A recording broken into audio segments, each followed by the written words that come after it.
بسم اللہ الرحمن الرحیم۔ الصلاۃ والسلام علیک یا رسول اللہ وعلی آلک واصحابک یا حبیب اللہ۔ ناظرین و سامعین، السلام علیکم ورحمۃ اللہ وبرکاتہ۔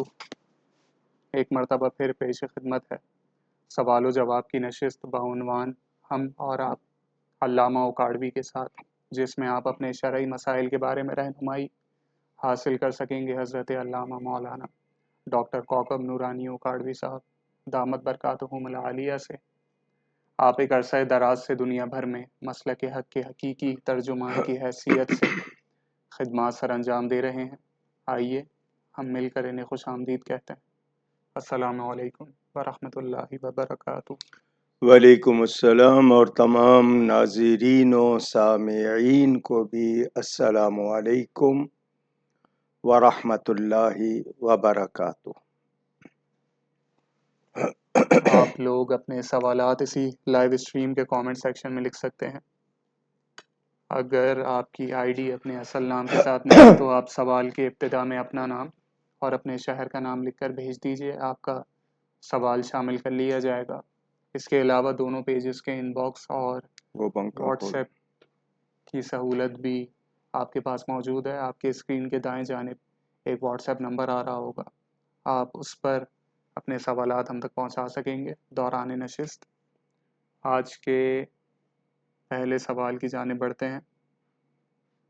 ملتان سے مظہر خان صاحب کا سوال کہ اکٹھی نمازیں ظہرین مغربین کس طرح ادا کی جائیں گی؟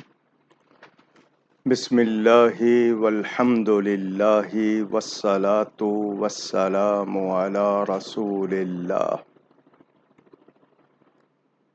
قرآن کریم میں ارشاد ہے ان الصلاۃ کانت علی المؤمنین کتابا موقوتا۔ بے شک صلاۃ یعنی نماز ایمان والوں پر فرض کی گئی ہے، اس کا وقت مقرر ہے۔ ہر نماز اپنے وقت میں ادا کی جائے گی سوائے عرفات کے دن، ظہر کو آخری وقت میں، عصر کو پہلے وقت میں۔ اس طرح ملانا ہے کہ دونوں اپنے اپنے وقت میں ادا ہوں گی۔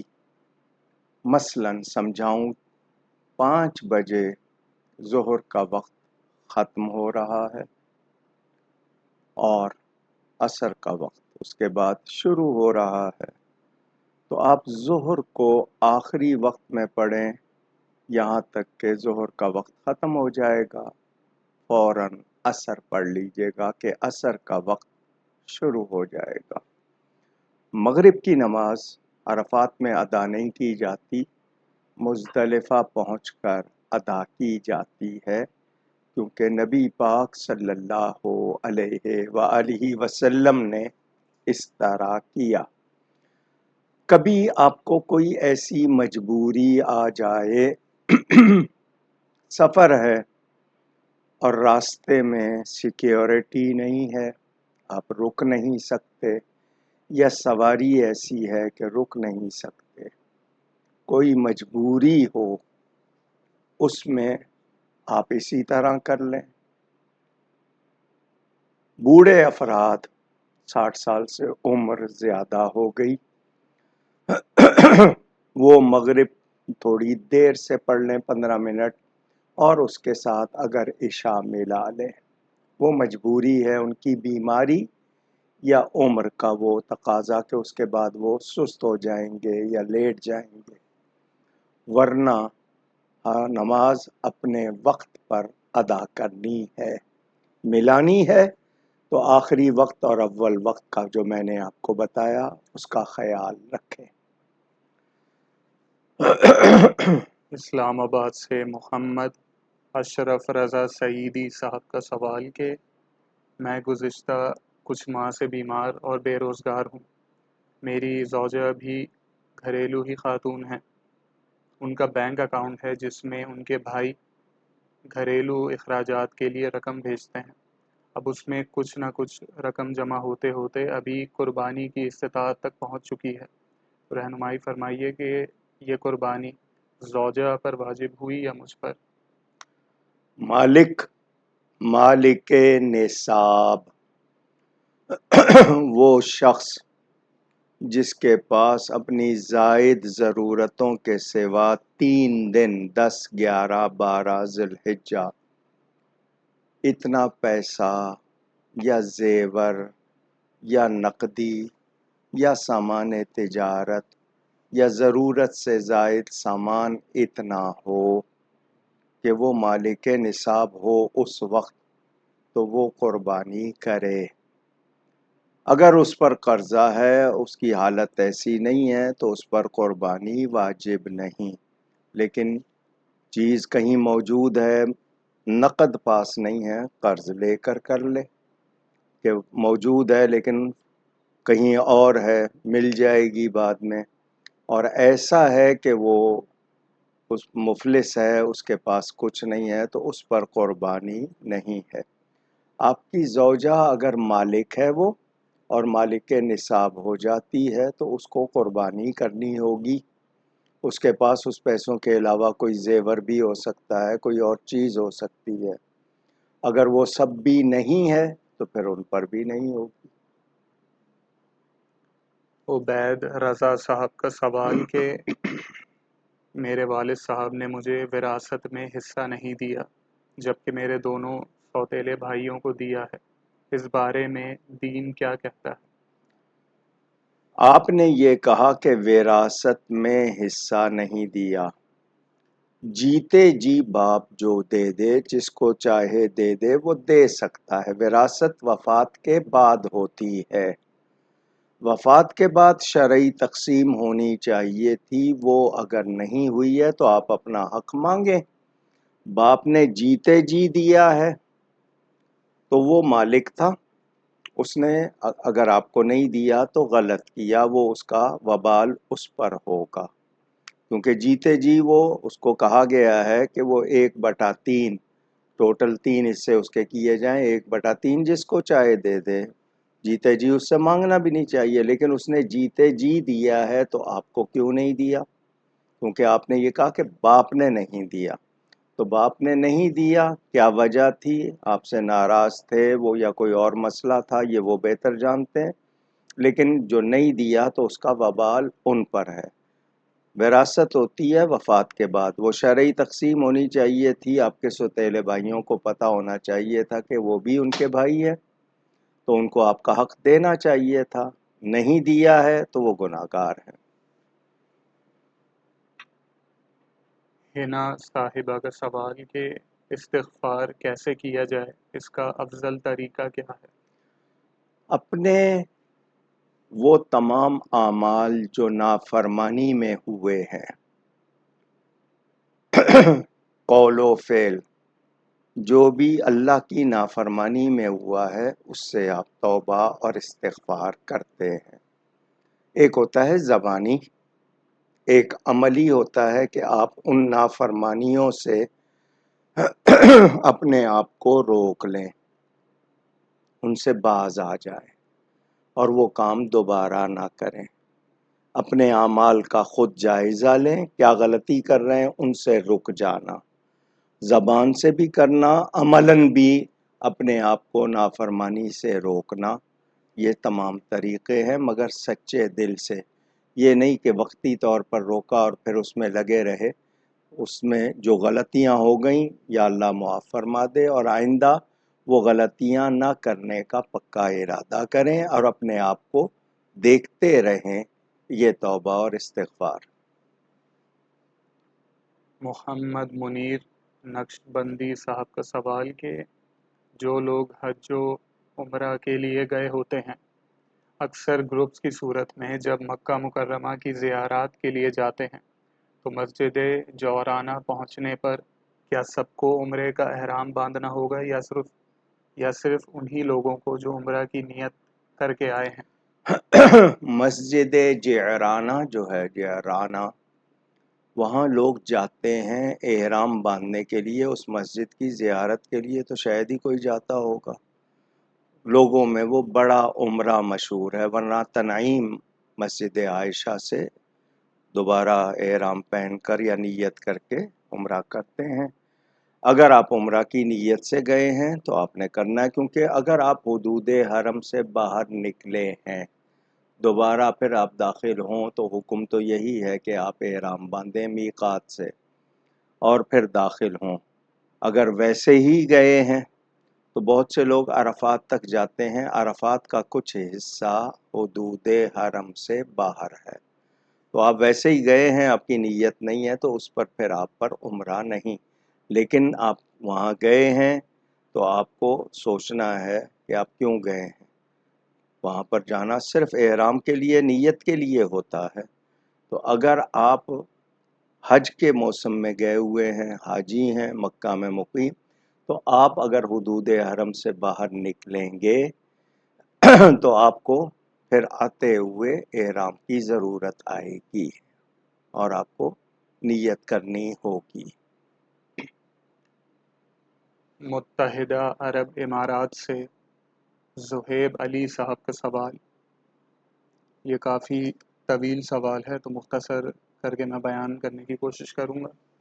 انہوں نے یہ لکھا ہے کہ ایک رافضی کا انہوں نے بیان سنا جس میں وہ دلیل دے رہا تھا نبی پاک صلی اللہ علیہ وسلم کی صرف ایک صاحبزادی کی ہونے کی، اور وہ دلیل کچھ اس طرح سے تھی کہ 29 سال کی عمر میں اہل سنت کی کتب کے مطابق پہلی اولاد ہوئی تھی نبی پاک صلی اللہ علیہ وسلم کی، اور 25 اور 40 کے درمیان 15 سال کا فرق ہے، پھر 4 سال تک اولاد نہیں ہوئی، 15 میں سے 4 نکل گئے، 11 بچے۔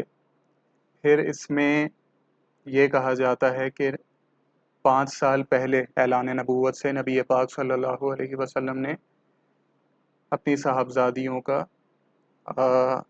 عقد فرما دیا تھا۔ تو اہل سنت سے یہ درخواست ہے کہ یہ ثابت کر دیں کہ 6 سال میں 3 بیٹیاں پیدا بھی ہو گئی اور جوان بھی ہو گئی، یہ کس قاعدے کے تحت ہوا؟ اس سے پوچھا جائے کہ اس کے پاس کون سا ایسا یقینی بیان، یہ سیرت اور تاریخ کی کتابوں سے بتا رہا ہے، سال گن کر عرب میں کس عمر میں نکاح ہو جاتے تھے، اکثر اب بھی آپ کے دیہاتوں میں 10 سال بعد لڑکی بالغ ہو جاتی ہے، اب بھی نکاح ہوتے ہیں یہاں۔ ان کا یہ کہنا میرے نزدیک اس لیے کوئی حیثیت نہیں رکھتا کہ میرے نبی پاک صلی اللہ علیہ وسلم اور شیعہ کتب کے مطابق بھی نبی پاک کی اولاد 7 اولادیں ہیں، 4 بیٹیاں ہیں، 3 بیٹے ہیں۔ حضور صلی اللہ علیہ وسلم خود فرما رہے ہیں، اس کے بعد کسی اور کے قول کو میں کیا اہمیت دوں؟ اور ان لوگوں کے کہنے سے کوئی ان کی اولاد اور ان سے کہے تمہاری اولاد نہیں ہے، یہ کیا محسوس کریں گے؟ اپنے آپ کے لیے گالی محسوس کریں گے۔ نبی پاک کی وہ شہزادیاں ہیں، اور یہ ایک یقینی قطعی بات ہے جس میں کسی طرح کے شک، تردد، تأمل کی کوئی گنجائش نہیں۔ There is no doubt at all۔ تو اب ان لوگوں کو اس طرح کی بحثیں کر کے ان سے پوچھا جائے کہ کیا تمہارے لیے یہ کوئی ایمانیات کی ایسی بات ہے کہ تم اس کے بغیر مسلمان نہیں ہوگے؟ وہ نبی کی اولاد ہے، تم نہیں مانتے ہو تو تم پر وبال ہوگا۔ وہ حضور صلی اللہ علیہ وسلم کی شہزادیاں ہیں، اور ہمیں اس پر ان سے کسی دلیل کی یا تاریخ کی کتابوں سے کسی دلیل کی ضرورت نہیں، کیونکہ نبی پاک کے اپنے فرمان موجود ہیں۔ حضور نے ان کا نکاح کیا حضرت عثمان سے، 2 بیٹیوں کا نکاح کرنے کے بعد فرمایا میری اور 40 بیٹیاں ہوتی، ایک ایک کر کے وفات پاتی، میں تیرے نکاح میں دے دیتا۔ ان کو ذو النورین کیوں کہا جاتا ہے؟ جب اس شخص کی عقل میں اتنی بات نہیں آ رہی ہے تو یہ دوسری کتابوں کے حوالے لے کر کیا کہنا چاہتا ہے؟ کیا یہ کہنا چاہتا ہے کہ وہ نبی پاک صلی اللہ علیہ وآلہ وسلم کی شہزادیاں نہیں؟ تو ایسی افسوس اور ایسی تحقیق پر کیا ہم بھیجیں، کیا کہیں اس کو؟ تو ان لوگوں کی اس طرح کی باتوں کی کوئی وقعت نہیں ہے۔ تم سال گنو، تاریخیں گنو، گنتے رہو۔ جب نبی پاک خود فرما رہے ہیں ان کی شہزادیاں ہیں، وہ ہیں۔ تمہارے نہ کہنے سے، نہ ماننے سے ان کی نبی پاک کے نسب اور تعلق میں کوئی فرق نہیں آئے گا، وبال تم پر آئے گا۔ راولپنڈی سے محمد ارسلان نقشبندی صاحب کا سوال کہ یہ کہنا کہ حضرت امیر معاویہ رضی اللہ تعالی عنہ حسنین کریمین رضی اللہ تعالی عنہما سے بھی زیادہ افضل ہیں، اس جملے کا شرعی حکم کیا ہے؟ جو کہتا ہے وہ اگر حسنین کریمین رضوان اللہ تعالی علیہم اجمعین کے مرتبہ و مقام کو نہیں جانتا تو اسے یہی کہوں گا کہ پڑھ، سیکھ، تیری وقت، تیری علمی سطح کا کیا حال ہے، تو ہوتا کون ہے، اور تیرے اس طرح کہنے کا کیا وہ مرتبہ یا کیا اس کی حیثیت ہے۔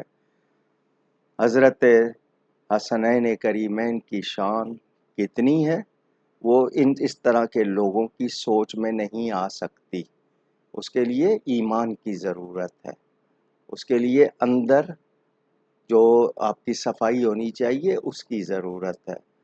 حضرت امیر معاویہ رضی اللہ تعالیٰ عنہ صحابی ہیں، مگر مرتبہ و مقام کی بات آئے گی تو حسنین کریمین بھی صحابی ہیں اور بڑی شان والے ہیں، جنت کے نوجوانوں کے سردار ہیں۔ حضرت امیر معاویہ کے بیان موجود ہیں، وہ حضرت امام حسن کے سامنے ہاتھ باندھ کے کھڑے ہوتے تھے۔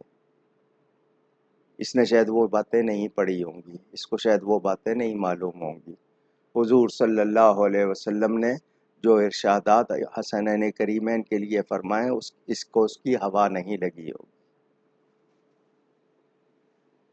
انڈیا سے عبد المتین رضوی صاحب کا سوال کہ قرآن کریم نے مومنین کو آپس میں بھائی بھائی بتایا ہے، اور آج سگے بھائی چھوٹی سی بات پر ایک دوسرے سے تعلق ختم کر دیتے ہیں، اس طرح کی روش کے بارے میں شرعی حکم کیا ہوگا؟ یہ ہم لوگ کہاں مانتے ہیں، اللہ کو مانتے ہیں، اللہ کی نہیں مانتے، رسول کو مانتے ہیں، رسول کی نہیں مانتے، اور ہماری کمزوری کیا ہے، ہم کیوں خراب ہو رہے ہیں؟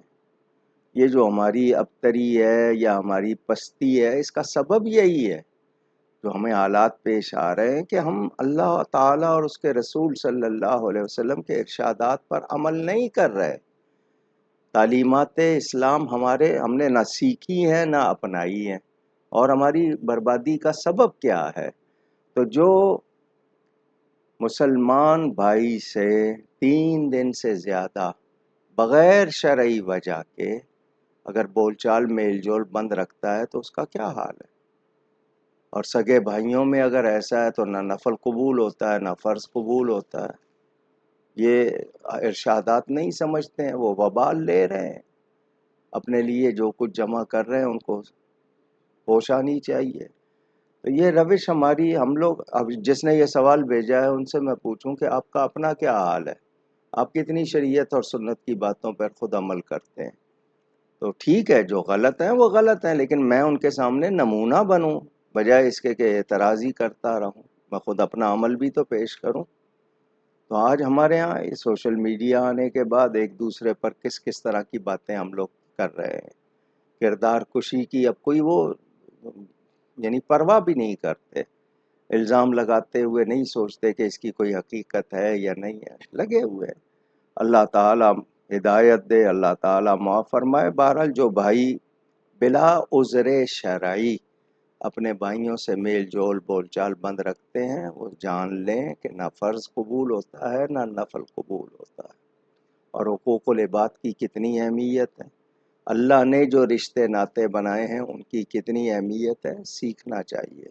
ہاں کوئی شرعی وجہ ہے، کوئی معقول وجہ ہے، اس کی وجہ سے آپ نے اپنے آپ کو ریزرو کیا ہوا ہے، وہ اور بات ہے۔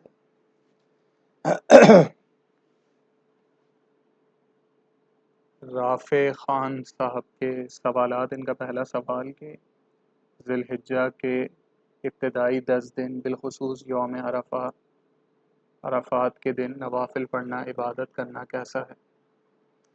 یہ والفجر ولیال عشر، قرآن کی جو سورۃ الفجر ہے اس میں یہ جو 10 راتیں، یہ 10 دن جو شروع کے ہیں ان کی فضیلت بیان ہوئی ہے۔ انسان کو فرائض واجبات کے معاملے میں زیادہ پابند ہونا چاہیے۔ ان دنوں میں آپ کی عبادات نفل ہوں گی، فرائض واجبات کے علاوہ جو کریں گے۔ لیکن ہم فرائض واجبات پر توجہ کیوں نہیں دیتے؟ جو فرض ہیں، جو واجب ہیں، جو لازم ہیں، سارا سال ان سے غائب، 27ویں شب آئی، شب برات آئی، ہم نے جناب نفل پڑھ لیے، عشرہ محرم آیا، عاشورہ کر لیا، یہ 10 دن بلا شبہ زیادہ ثواب کے لیے آپ ہوتی مومن کو لالچ ہوتی ہے، ضرور کریں، لیکن فرائض واجبات کا بھی خیال رکھیں، اور نفل پڑھنے والے اپنے اخلاق پر بھی توجہ دیں۔ کیا وہ لوگوں کی دل آزاری کر رہے ہیں؟ کیا کسی کا حق مارا ہوا ہے؟ کیا وہ اپنی ڈیوٹیاں پوری کر رہے ہیں؟ ان پر بھی توجہ دیں۔ ہم لوگ راستے بند کرتے ہیں، اب جانور کھڑے ہوں گے، آپ لوگ راستے بند کر دیں گے، جبکہ راستہ بند کرنے کی شریعت میں اجازت نہیں ہے۔ ہاں، کچھ ان کے لیے گنجائش رکھی ہے، ضرورت کے تحت تھوڑا بہت کرنا پڑ جاتا ہے، لیکن راستے بند کر دیتے ہیں، ٹینٹ لگا دیتے ہیں گاڑیوں کو، جی وہ آپ کا ایک جانور ہے لیکن آپ اس کے لیے اچھی خاصی جگہ روک دیتے ہیں۔ ان چیزوں پر دھیان نہیں ہے۔ ہم دوسروں کے لیے کتنے مسائل پیدا کر دیتے ہیں۔ اب پڑوسی ہے، بھوکا ہے، ہم لوگ اچھا گھر میں آپ کے گھر والوں کو کھانا پوری طرح نہیں، اور آپ دوستوں کے ساتھ جا کے جناب پارٹیاں کھا رہے ہیں۔ سوچا گھر والوں کا درد آیا، میری ماں، میری بہن، میرے بچے، بیوی، وہ کیا کھا رہے ہیں؟ ہم لوگ ان چیزوں سے خالی ہوتے جا رہے ہیں، جس کا نتیجہ ہمارے سامنے برکتیں بھی نہیں ہیں، مسائل ہیں۔ تو آپ کو بہن بھائی ہوں، بول چال کے مسئلے ہوں، میل جول کے ہوں، حقوق و لبات کے ہوں، اس میں اگر آپ اچھے نہیں ہوں گے تو پھر آپ کے لیے کامیابی کی کوئی صورت نہیں۔ ان کا اگلا سوال بھی اسی حوالے سے تھا، قناعتوں کے حوالے سے۔ علامہ صاحب نے اس کا جواب بھی ارشاد فرما دیا۔ اگلا سوال سومان شیخ اتاری صاحب کا۔ انہوں نے پوچھا ہے کہ میری والدہ نے میرا رشتہ طے کیا، شادی کی تاریخ بھی طے ہو گئی، اب کسی کی باتوں میں آ کر انہوں نے سب کچھ ختم کر دیا۔ میں بہت زیادہ پریشان ہوں اس حوالے سے۔ شریعت اس مسئلے میں میری کیا رہنمائی فرماتی ہے کہ میں کس حد تک کیا اقدام اٹھا سکتا ہوں؟ یہ جو کان بھرنے والے ہوتے ہیں نا، لگائی بجائی والے، ان کو ذرا سوچ کے کہنا چاہیے۔ کسی کی عزت دوسرے کی نظروں میں گرانا، جبکہ کوئی آپ کے پاس ٹھوس، سالڈ، مضبوط، تحقیقی، ریسرچ یعنی بات نہیں ہے، سنی سنائی یا محض آپ نے اپنے طور پر، ارے وہ فلانا میں جانتا ہوں، حالانکہ جانتے تک نہیں، شکل بھی نہیں معلوم ہوگی۔ تو یہ لوگ جو ہیں چغل خور، غیبت کرنے والے، ان کو نہیں معلوم کہ یہ کتنی خرابیوں کے سبب بنتے ہیں، اور ہمیں یہ تاکید کی گئی ہے کہ کوئی بھی تمہیں کوئی خبر دے، پہلے اس کی تحقیق کرو، معلومات۔ رشتے ناتوں کے معاملے میں آپ ہو سکتا ہے اپنے بچے کے لیے چاہ رہے ہوں، اپنی بچی کے لیے، اور دوسرے کی برائی کر کے ان کا دل خراب کر رہے ہوں۔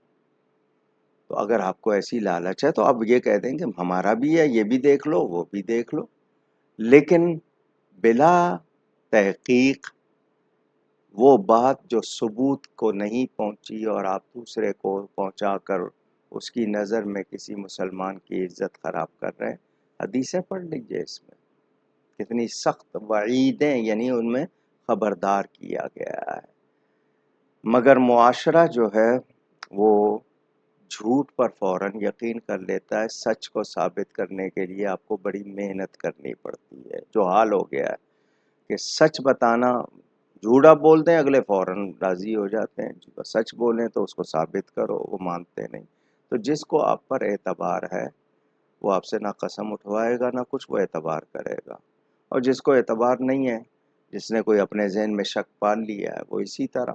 تو جو لوگ اس طرح رشتوں میں خرابی ڈالتے ہیں، بہت برا کرتے ہیں، ان کو چاہیے کہ یہ پہلے تحقیق کر لیں کہ جو بات کی گئی ہے اگر وہ واقعی ہے تو اس کا کس طرح جواب دینا ہے، اور اگر وہ غلط کی گئی ہے تو اس کی صفائی کے لیے کس طرح ماں باپ کو پہنچانا ہے، اس کا اہتمام کریں، اور اگر اس کے باوجود ماں باپ نہیں مانتے تو ماں باپ کے خلاف نہ جائیں۔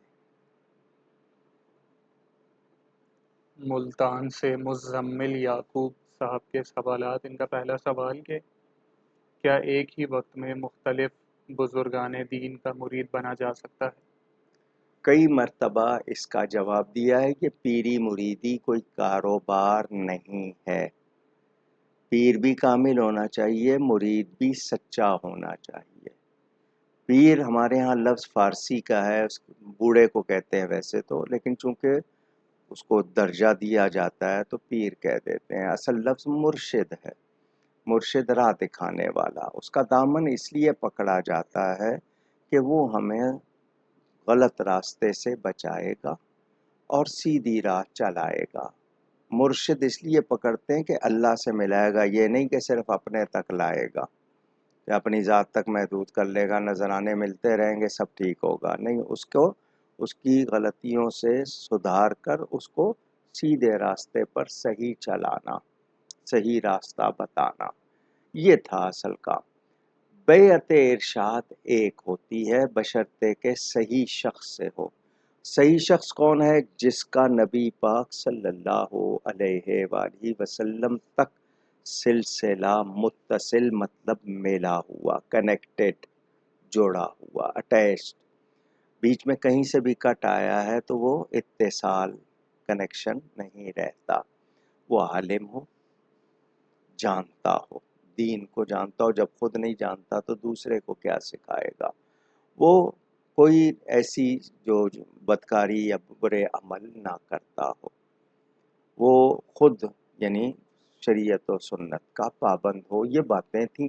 اب چولے ہیں، مالائیں ہیں، زلفیں ہیں، گاڑیاں ہیں، ٹیپ ٹاپ ہے، جتنا کوئی زیادہ، اب یہ چیزیں ہیں۔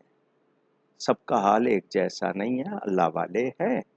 تو بیعت ارشاد ایک شخص سے ہوگی، ایک سلسلے میں ہوگی، بشرطے کہ وہ کامل یا واقعی مرشد ہے۔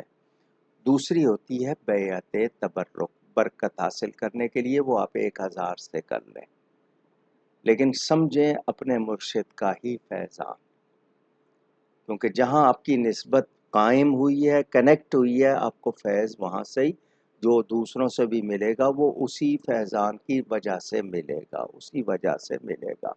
تو بیعت تبرک لازمی بات ہے۔ اگر مجھے کوئی بزرگ ملتے ہیں، میں برکت حاصل کرنا چاہتا ہوں، ان سے بھی دعا لینا چاہتا ہوں، وہ بیعت تبرک جس کو آج کل لوگ طالب ہونا بھی کہتے ہیں، تو وہ آپ 1000 کر لیں، لیکن بیعت ارشاد ایک ہوگی، اور وہ بشرطے کہ صحیح ہو۔ آپ نے ایسے ہی کہنے سننے میں آ کے کر لی، دل سے نہیں کی ہے تو وہ قائم ہی نہیں ہوئی ہے، اور یا پھر اس شخص کے بارے میں یقین نہیں ہے کہ وہ واقعی شریعت و سنت کے معاملے میں پابند ہے یا نہیں ہے، تو بھی نہیں ہوئی ہے۔ تو اس کو کاروبار نہ بنائیں، یہ رسم نہیں ہے، بلکہ یہ شیطان سے بچنے اور سیدھی راہ پہ چل کر اللہ کے قریب ہونے کے لیے ہوتی ہے، یہ بنیاد ہے۔ ان کا اگلا سوال کہ اگر کوئی ہم سے بلا وجہ قطع تعلق کر لے اور وجہ نہ بتائے تو ہمارا رویہ کیسا ہونا چاہیے؟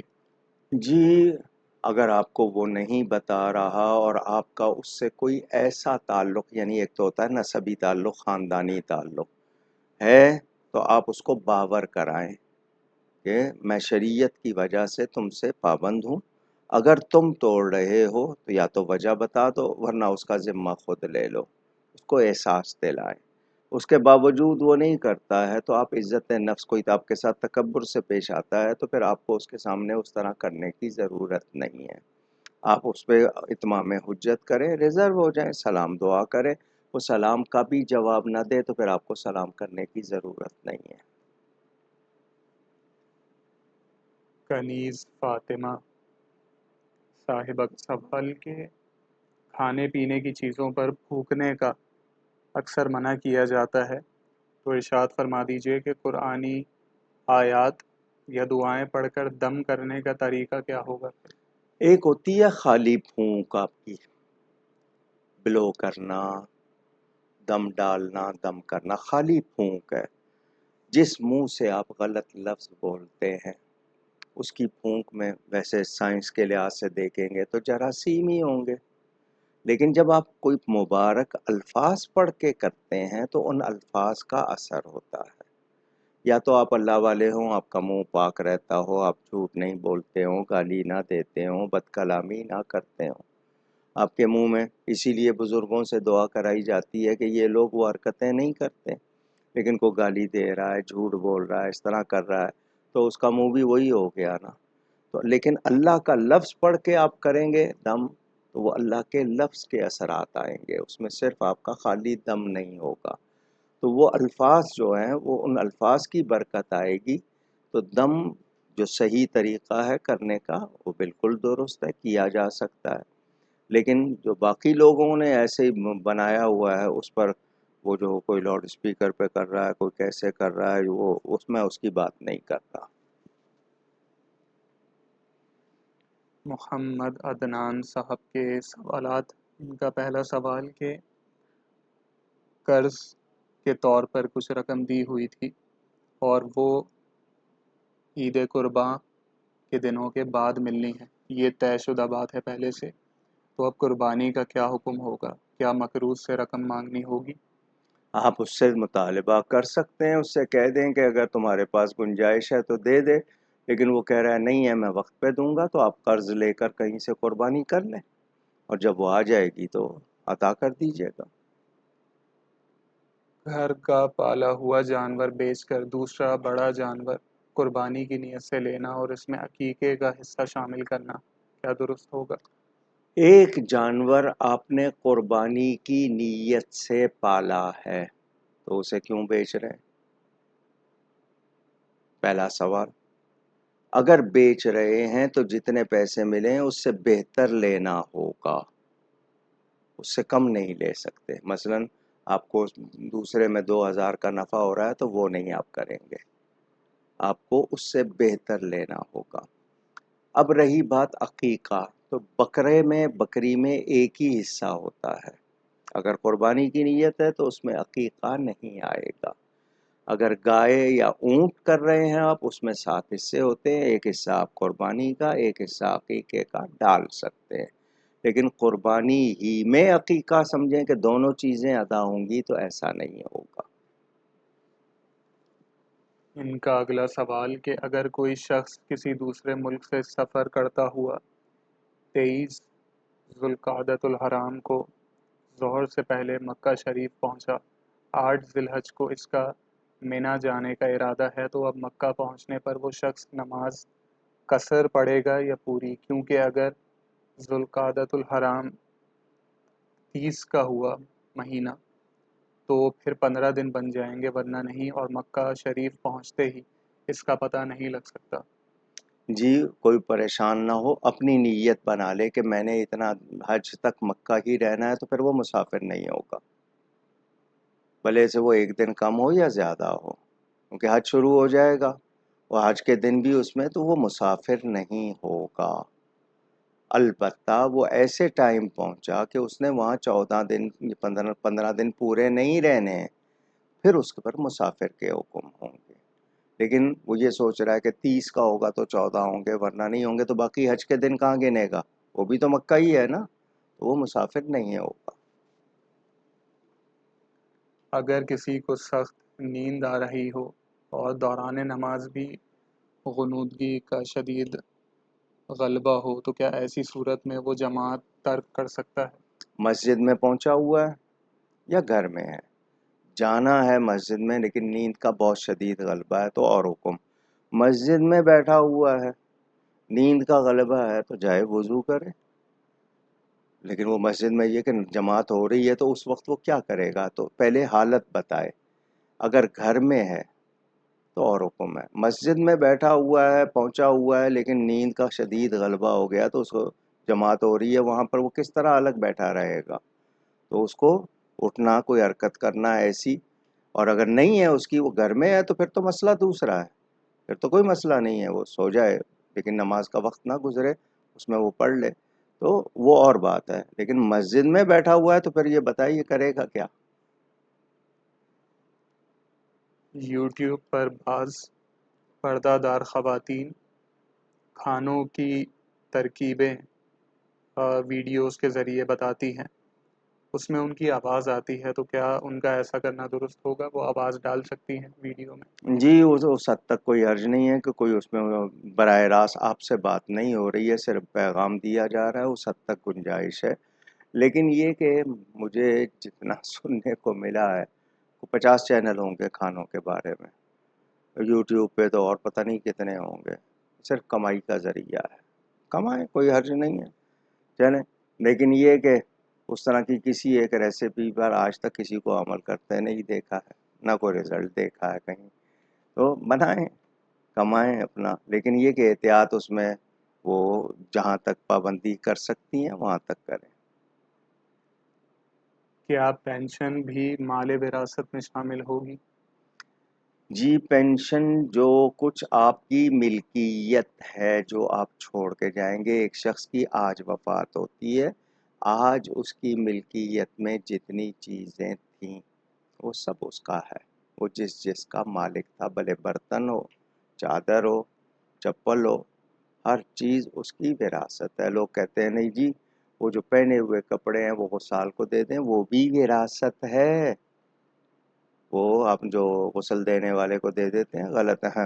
صرف کپڑے کیوں دیتے ہیں؟ جیب سے جو کچھ نکلتا ہے وہ کیوں رکھ لیتے ہیں؟ وہ بھی پھر اس کو دے دیں۔ گھڑی اتار کے خود کیوں پہن لیتے ہیں؟ وہ بھی اس کو دے دیں۔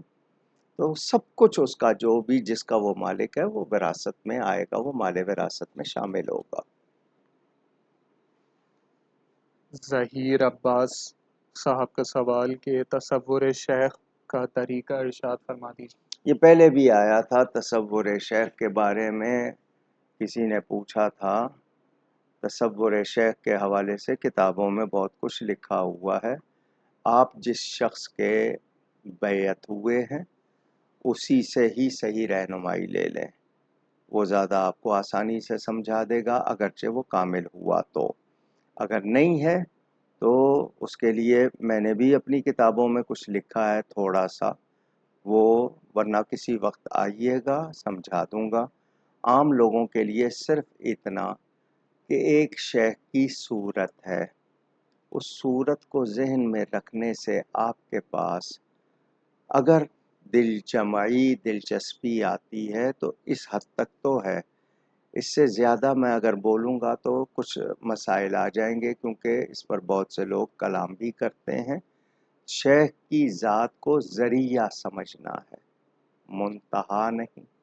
منتہا اللہ تعالی یا رسول پاک صلی اللہ علیہ وسلم تک جانا ہے، لیکن وہ تصور ذہن میں آتا ہے، اس سے دل جمعی ہوتی ہے اس حد تک ان کو، لیکن اس سے زیادہ کچھ سمجھ لیں گے تو خرابی ہو جائے گی۔ وقاص خان صاحب کا سوال کہ رات کو دعا کی قبولیت کا وقت کون سا ہوتا ہے؟ ایک مسلمان شخص کے لیے جو ایمان والا ہے، گناہوں سے بچتا ہے، یاد رکھے کہ دعا اللہ تعالی سنتا ہے اور قبول فرماتا ہے۔ وہی چیز آپ نے جو مانگی ہے ضروری نہیں وہ ملے، مگر آپ کی کوئی دعا ضائع نہیں جاتی۔ کبھی آپ سے کوئی بلا روک دی جاتی ہے، جو آپ نے مانگا اس سے بہتر کیا جاتا ہے، کبھی آپ کے لیے وہ ذخیرہ ہو جاتی ہے، اس کا اجر آپ کو آخر میں ملتا ہے۔ مگر ہمیں کچھ وقت بتائے گئے ہیں، اذان اور جماعت کے درمیان کا وقت، اذان کے بعد کی دعا، نماز ہونے سے پہلے، سفر میں مسافر کی دعا، مریض کی دعا، اسی طرح سحری کے وقت کی دعا جو رات کا تیسرا پہر ہوتا ہے، اسی طرح قربانی کے وقت دعا، چاند نکلتے وقت، چاند دیکھتے وقت دعا کی جاتی ہے، روضہ رسول پر دعا، کعبہ ملتزم وہاں دعا، یا اللہ والوں کی بارگاہ میں جا کے دعا۔ یہ بہت سے اوقات اور مقام بتائے گئے ہیں۔ اللہ سے یقین کے ساتھ مانگیں اور آداب کے ساتھ مانگیں۔ آپ کا دھیان کہیں اور ہو، باتیں اللہ سے کر رہے ہیں، تو یقین کے ساتھ، حضور قلب، دل کی حاضری کے ساتھ اللہ پر یقین رکھتے ہوئے مانگیے، گڑ گڑائیے، روئیے رونا نہ آئے رونے جیسا منہ بنا لیجئے، اپنے منہ کو پاک رکھیے، اول آخر درود شریف پڑھیے، انشاءاللہ دعا قبول ہوگی۔ ظہیر عباس صاحب کا سوال کہ بڑے جانور میں کم سے کم کتنے حصے ہونے چاہیے؟ جی گائے اور اس کی قسمیں نر مادہ، بھینس بھی، بیل بھی، اسی طرح اونٹ نر مادہ، گائے اور اونٹ میں 7 حصے، بکرا بکری دمبا بھیڑ 1، عمر بتائی گئی ہے بکرا بکری 1 سال سے کم نہ ہو، 2 دانت 4 دانت یہ ہمارے ہاں کی اصطلاحات ہیں، اصل شرط ہے 1 سال ہونا، گائے جو بیل ہے اس کے لیے 2 سال، اونٹ کے لیے 5 سال، سمجھ آ گئی بات؟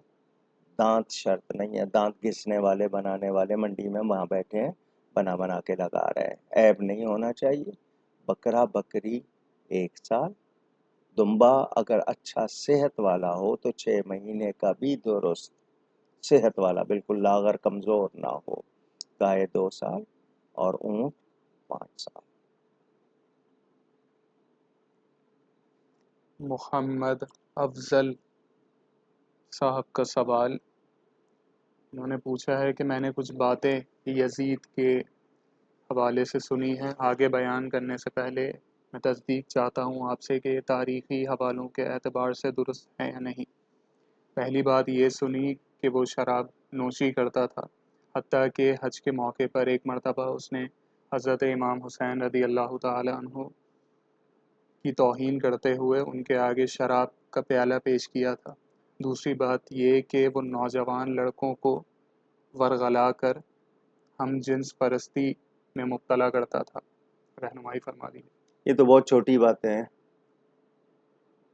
اس کے کرتوت تو اس سے بہت زیادہ ہیں۔ والد صاحب قبلہ کی کتاب امام پاک اور یزید پلید پڑھ لیجئے، یہ جو آپ نے دو تین چیزیں بیان کی چھوٹی ہیں، اس سے بہت زیادہ اس کے کرتوت ہیں جن کو آپ سیاہ کاریاں کہتے ہیں، کالے کرتوت۔ اس کے بارے میں آپ کے پاس اگر کوئی نرمی یا کوئی رعایت ہے تو ذرا اپنے ایمان کو چیک کر لیجئے۔ اس کے فاسق ہونے پر، فاسق کا مطلب نافرمان ہونے پر پوری امت جمع ہے، صرف یہ ہے کہ لوگ کہتے ہیں اس کو کافر نہ کہو، میں نے کہا بالکل نہ کہو، کافروں سے بدتر ہے، کفر سے بڑے اس کے جرم ہے، اس کے لیے رعایت رکھنا اپنے ایمان کو ضائع کرنا ہے، اور وہ اس کے لیے رعایت اسی کے دل میں آئے گی جس کے دل میں ایمان نہیں ہوگا۔ اور میں ایک جملہ کہنے لگا ہوں، مجھے دنیا کے کسی مذہب والے کے پاس یزید کے لیے رعایت نہیں ملی، یا کچھ مسلمان کہلانے والے ایسے ہیں جو اس کے لیے رعایت ڈھونڈتے ہیں، یعنی بد مذہب غیر مسلم ان کے پاس رعایت نہیں ہے، کچھ مسلمان کہلانے والوں کے پاس رعایت، تو جو ایسے ہیں وہ ذرا اپنے ایمان کو چیک کر لیں۔ محمد الیاس خان صاحب کا سوال کہ جمعہ کی دوسری اذان کے جواب کا شرعی حکم کیا ہے؟ دل میں دیں، زبان سے بھی کہہ لے گا مجرم نہیں ہوگا، مگر دل میں دیں۔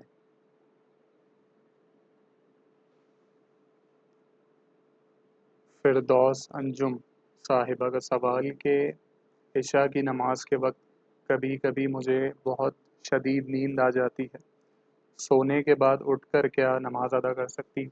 ہاں جی، وقت کے اندر ادا کر سکتے ہیں، جب تک عشاء کا وقت ہے، نیند آ رہی ہے سو جائیے، جب عشاء کے وقت میں آپ پڑھ لیں، ایسے وقت میں اٹھیں کہ عشاء کا وقت ہو تو ضرور پڑھ لیں، اور اگر یہ خطرہ ہوگا کہ نیند ایسی ہوگی کہ وقت نکل جائے گا تو پھر یہ کہ اپنے ساتھ کوئی ایسا انتظام کر لیں کہ تھوڑی سی نیند کے بعد اٹھ جائیں، لیکن آپ کو اٹھنا ہے تہجد سے پہلے یا تہجد کے وقت اٹھنا ہے اور عشاء کا وقت باقی ہے، آپ بالکل پڑھ سکتے ہیں۔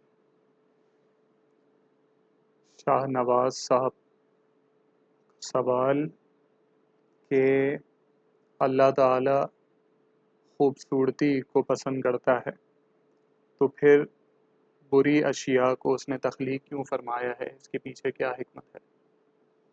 فرق کیسے کرو گے؟ حسن کیوں کہتے ہیں نا، تعرف الاشیاء بازدادہا، ہر چیز اپنی ضد سے پہچانی جاتی ہے۔ تو بدصورتی نہیں ہوتی تو آپ حسن کو کیسے محسوس کرتے، کیسے پتہ چلتا؟ تو اللہ جمیل ہے، جمال کو پسند کرتا ہے، اس کی نظر تمہاری شکلوں پر نہیں، تمہارے دلوں پر ہے کہ دل کا حال کیا ہے۔ سمجھ آئی؟ تو ہر رنگ والے رب نے ہی پیدا کیے ہیں، تو ہمیں خیر و شر میں تمیز کیسے ہوگی؟ شر نہیں ہوگا تو خیر کی تمیز کیسے ہوگی؟ تو اللہ کا جمال کو پسند کرنے کا آپ مفہوم سمجھیے کہ خوبی والی چیزوں کو، آپ کے کردار میں خوبی ہونی چاہیے، آپ کے مزاج میں خوبی ہونی چاہیے، آپ کے اخلاق میں خوبی ہونی چاہیے۔ آپ عبادات ادا کریں تو ذرا بہت زیادہ شوق سے ادا کریں، وہ خوبیاں ہیں، وہ مراد ہیں آپ سے۔ تو اللہ تعالیٰ نے چیزوں کو بنایا ہے، وہ حکمت والا ہے، وہ جانتا ہے۔ چیز کی پہچان، کانٹا نہیں ہوگا تو پھول کی پہچان کیسے ہوگی؟ پھول کی قدر کیسے کریں گے اگر کانٹا نہیں ہوگا؟ ان کا اگلا سوال کہ کوہ کاف کے بارے میں کہا جاتا ہے کہ حضرت اسرافیل علیہ السلام وہاں موجود ہیں سور پھونکنے کے لیے اللہ کے حکم کے منتظر، کیا یہ بات درست ہے؟ نیز وہ کہاں ہیں؟ آپ نے کوہ قاف کے لیے اگر کوئی ایسی دلیل ہے قطعی پڑھ لی ہے تو آپ جانیں، میں نے تو نہیں پڑھی کہ وہ کوہ قاف میں وہ اللہ کے فرشتے ہیں، اور فرشتوں کی جو شان ہے اس میں وہ رسول فرشتے ہیں۔ تو کوہ قاف کے بارے میں مجھے نہیں معلوم، میری ہو سکتا ہے معلومات کم ہو، ان کو پتہ ہو۔ میں بہرحال میری معلومات میں یہ چیز نہیں ہے، اور ان کا اسی جگہ پر ہونا میرے نزدیک، کیونکہ معلومات نہیں ہے، میں دعویٰ نہیں کر رہا، لیکن یہ کہ وہ اللہ کے فرشتے ہیں، کہاں ہیں؟ اللہ کے حکم سے ہیں۔ یہ اگر ان کو بالفرض پتہ بھی چل جائے کہ کوہ قاف میں ہے تو یہ کیا کریں گے؟ وہاں جائیں گے، ڈھونڈیں گے ان کو؟ کوہ قاف کا سلسلہ یہ کیٹو کہتے ہیں نا، قراقرم، اسی طرف قاف آگے، وہ جو وہ قاف شاید ازبکستان میں یا کہاں بتایا جاتا ہے، تو وہاں جائیں گے تو ان سے ملنا چاہتے ہیں، تو آپ ایسے بن جائیں، فرشتے خود آ کے آپ کو ملیں گے۔ ان کے سوال کا دوسرا حصہ کہ کہا جاتا ہے کہ کوہ کاف نے پوری دنیا کو گھیرا ہوا ہے، اس کا کیا معنی ہے؟ میں نے نہیں پڑھا یہ، میری معلومات بہت تھوڑی سی ہے، میں نے وہ علم نہیں سیکھے یا وہ باتیں نہیں پڑھیں جن سے کسی طرح بے ادبی ہو جائے یا کسی طرح مجھ سے کوئی ایسی کوتاہی ہو جائے۔ میں نے تھوڑے سے لفظ پڑھے ہیں، کوشش کرتا ہوں ان پر عمل ہو جائے۔ میں غیر ضروری سوالات سے بھی بچتا ہوں، غیر ضروری گفتگو سے بھی میری کوشش ہوتی ہے بچنے کی، اس کے باوجود اپنے آپ کو دنیا کا سب سے زیادہ گناہگار شخص سمجھتا ہوں، اور اللہ سے توبہ کرتا رہتا ہوں کہ وہ مجھے معاف کر دے۔ ام شہباز صاحبہ کا سوال کہ حج کے موقع پر جب جاتے ہیں تو کیا مسجد نبوی شریف میں 40 نمازیں پڑھنا ضروری ہیں؟ پڑھ سکیں تو بہت اچھی بات ہے، فرض اور واجب نہیں، فضیلت ہے بہت، اور فضیلت جب معلوم ہوتی ہے تو شوق ہوتا ہے، معلوم ہو جائے کہ اس جگہ کی یہ شان ہے تو اس جگہ پر، جیسے مقام ابراہیم ہے، اسی طرح ملتزم ہے، حتیم ہے، فضیلت معلوم ہے تو شوق ہے کہ وہاں موقع ملے۔ تو رسول پاک صلی اللہ علیہ وسلم کی بارگاہ میں ادب سے ایک لمحہ بھی صحیح حاضری ہو جائے، ایک لمحہ ادب سے، جو وہاں کا ادب ہے وہ جو ہمیں آتا ہی نہیں ہے، یعنی صحیح بات کوئی پوچھے تو مدینہ منورہ کا ادب ہمیں آتا ہی نہیں ہے۔ جس طرح جاتے ہیں وہ سرکار کی رحمت ہے کہ وہ ہم جیسے گناہگاروں کو بھی گوارا فرما لیتے ہیں، مہربانی فرما دیتے ہیں۔ تو وہاں اگر آپ کو حدیث شریف کے مطابق ہے وہ 40 نمازیں، پہلی مرتبہ جاتے ہیں تو لوگ کوشش ہوتی ہے 40 نمازیں مسجد میں ادا ہو جائیں، بہت اچھی بات ہے، لیکن لازم نہیں ہے۔ ہو سکے تو بہت اچھی بات ہے۔ لوگ تو 40 دن رہتے تھے پچھلے وقتوں میں، اب یہ ہے کہ چونکہ 13 دن کا 15 دن کا ہوتا ہے تو اس میں 8 دن وہ دے دیتے ہیں مدینہ کے، اور باقی تو اگر مل جائے موقع تو بہت اچھی بات۔ شہباز حسن صاحب کا سوال کہ نالین شریف کے نقش میں درود شریف لکھا ہو تو کیا یہ بے ادبی تو نہیں؟ نہیں ہے، نقش ہے وہ، اس میں لکھا ہونا۔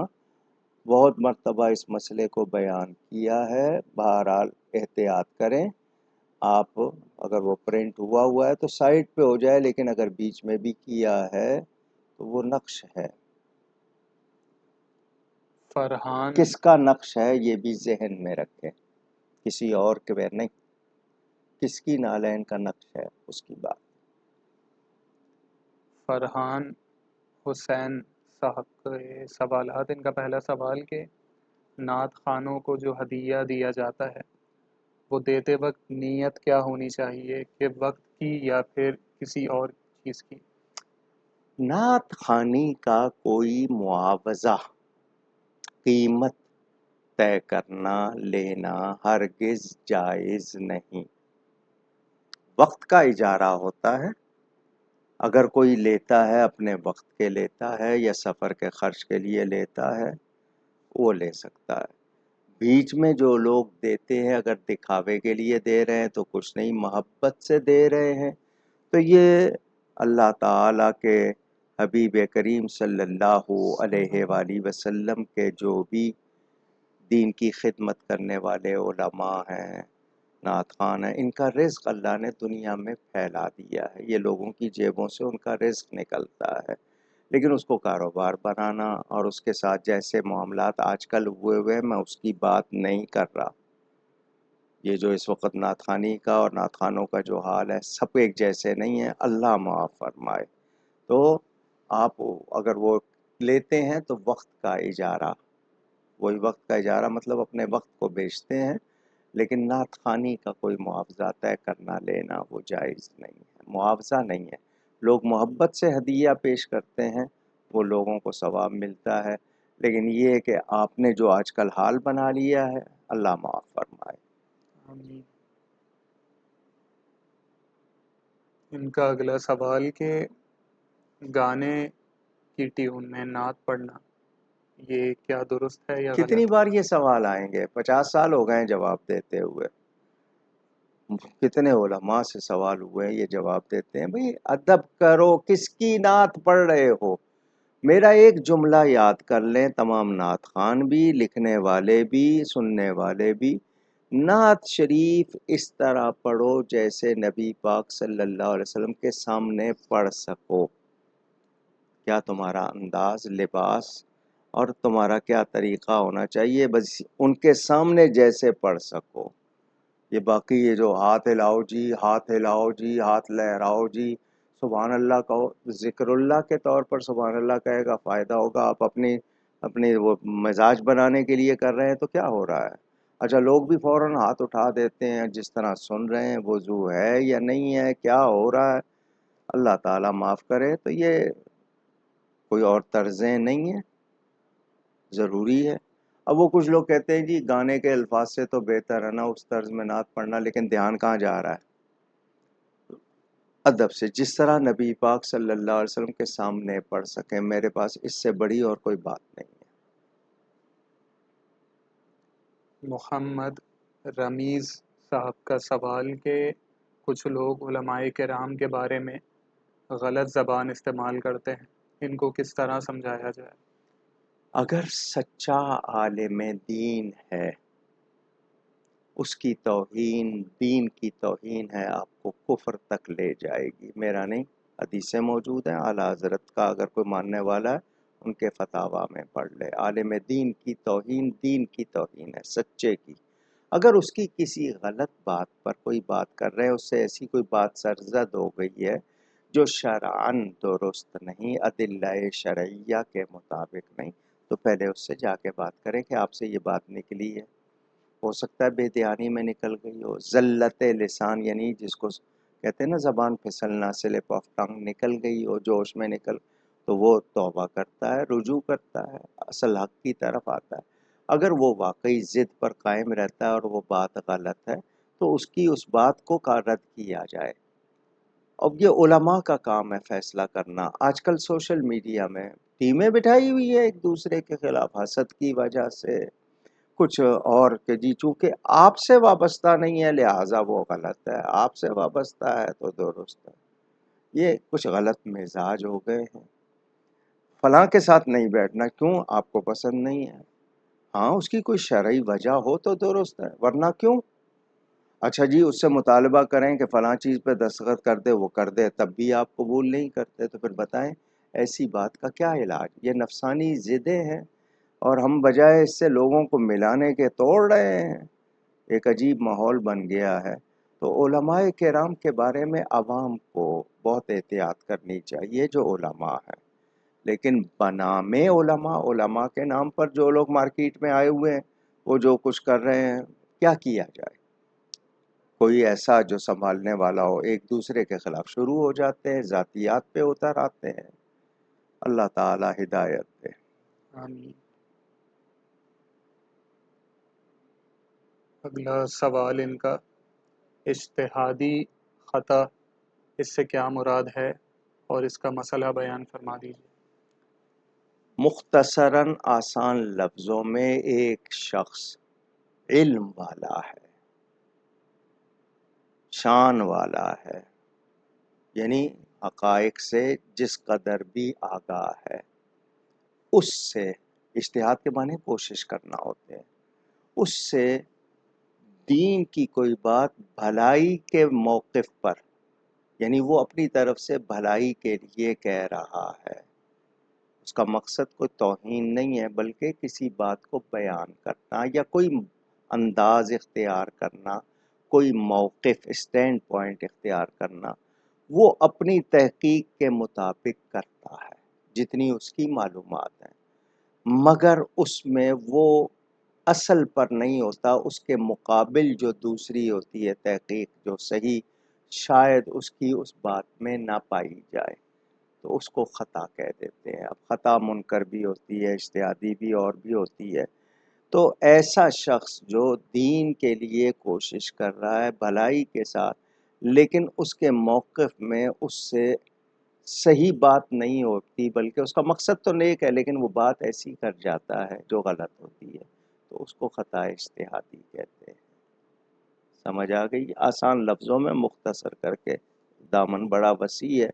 اب اس میں کس کا کس سے معاملہ، اس میں کیسی خطا تھی، یہ طے کرنا ان اہل علم کا کام ہے جو واقعی پوری طرح سمجھتے ہیں۔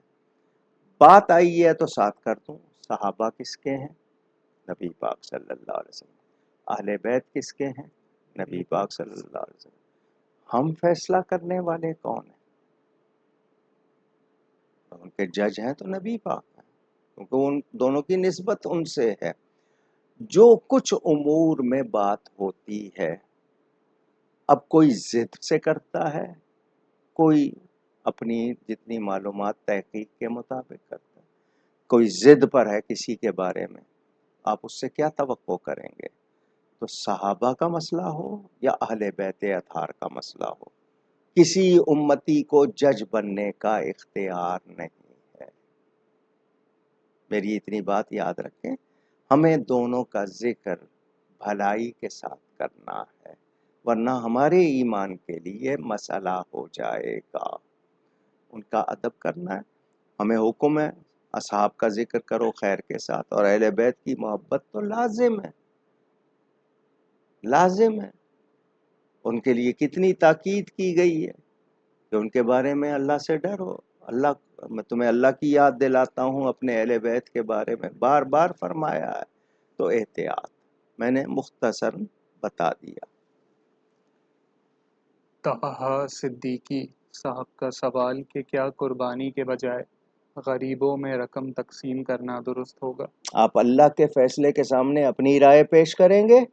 اتنی جرأت آپ کی کہ اللہ تعالیٰ کے حکم کے مقابل آپ اپنی رائے پیش کرنا چاہتے ہیں؟ حکم قربانی کا ہے. کتنی جرت کی بات کر رہے ہیں آپ کی اتنی مجال. اس سے کتنوں کو فائدہ؟ آپ جانور لائیں گے، جو جس نے جانور پالا ہے اس کا فائدہ. آپ سواری پہ لائیں گے، سواری والے کو فائدہ. آپ چارہ لائیں گے، چارے والے کو فائدہ. آپ ذبح کروائیں گے، قصاب کو فائدہ. کھال اس سے کتنے آپ کسی ادارے کو دیں گے، اس کو فائدہ. گوشت آپ بانٹیں گے، کتنوں کو فائدہ. آپ اس کے مقابلے میں اپنی رائے پیش کر رہے ہیں کہ غریبوں کو دینا. تو جس وقت آپ شادی کر رہے ہوتے ہیں اس وقت آپ کیوں نہیں خیال آتا آپ کو کہ جتنے پیسے میں نے دکھاوے پہ خرچ کرنے وہ غریبوں کا فائدہ کروں؟ اللہ کے حکم کے مقابلے میں رائے پیش کرنا عجیب سی بات ہے.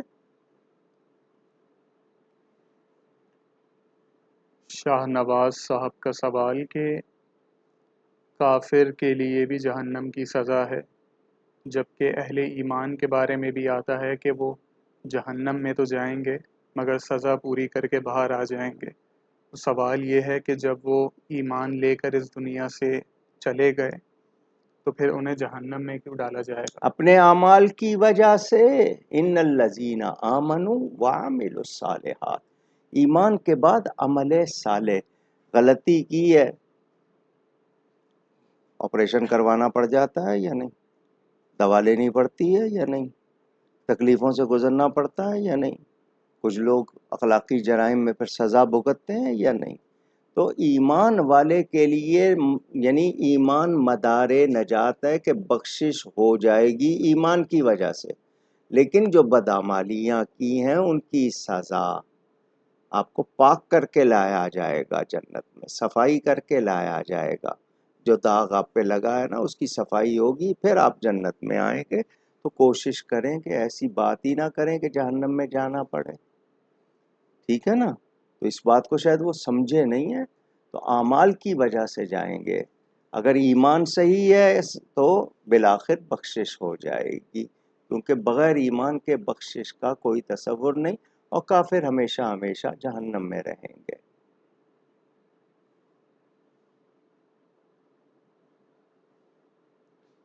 مظفر صابر صاحب کا سوال کہ اسلام میں جہیز کی کیا مقدار مقرر ہے؟ ماں باپ پر اپنی بیٹیوں کو کتنا جہیز دینا لازم ہے؟ میری معلومات کے مطابق لفظ جہیز کے معنی تیار کیا ہوا سامان، جو سامان تیار کیا جاتا ہے. ماں باپ کا کام ہے بچی کو اچھی تربیت دے کر، دین سکھا کر اس کا نکاح کر دیں. مہر شوہر کی طرف سے آتا ہے. فرنیچر، برتن، کپڑوں کے ڈھیروں جوڑے، سسرال ساس کے لیے یہ، نندوں کے لیے یہ، دیور جیٹھ فلاں فلاں، یہ سب ہماری بنائی ہوئی رسمیں ہیں. محبت سے ماں باپ کو یہ اس کو ہدیہ دے دیتے ہیں، تحفہ دے دیتے ہیں. وہ اور بات. مطالبہ کرنے والے تو بھک منگے ہیں.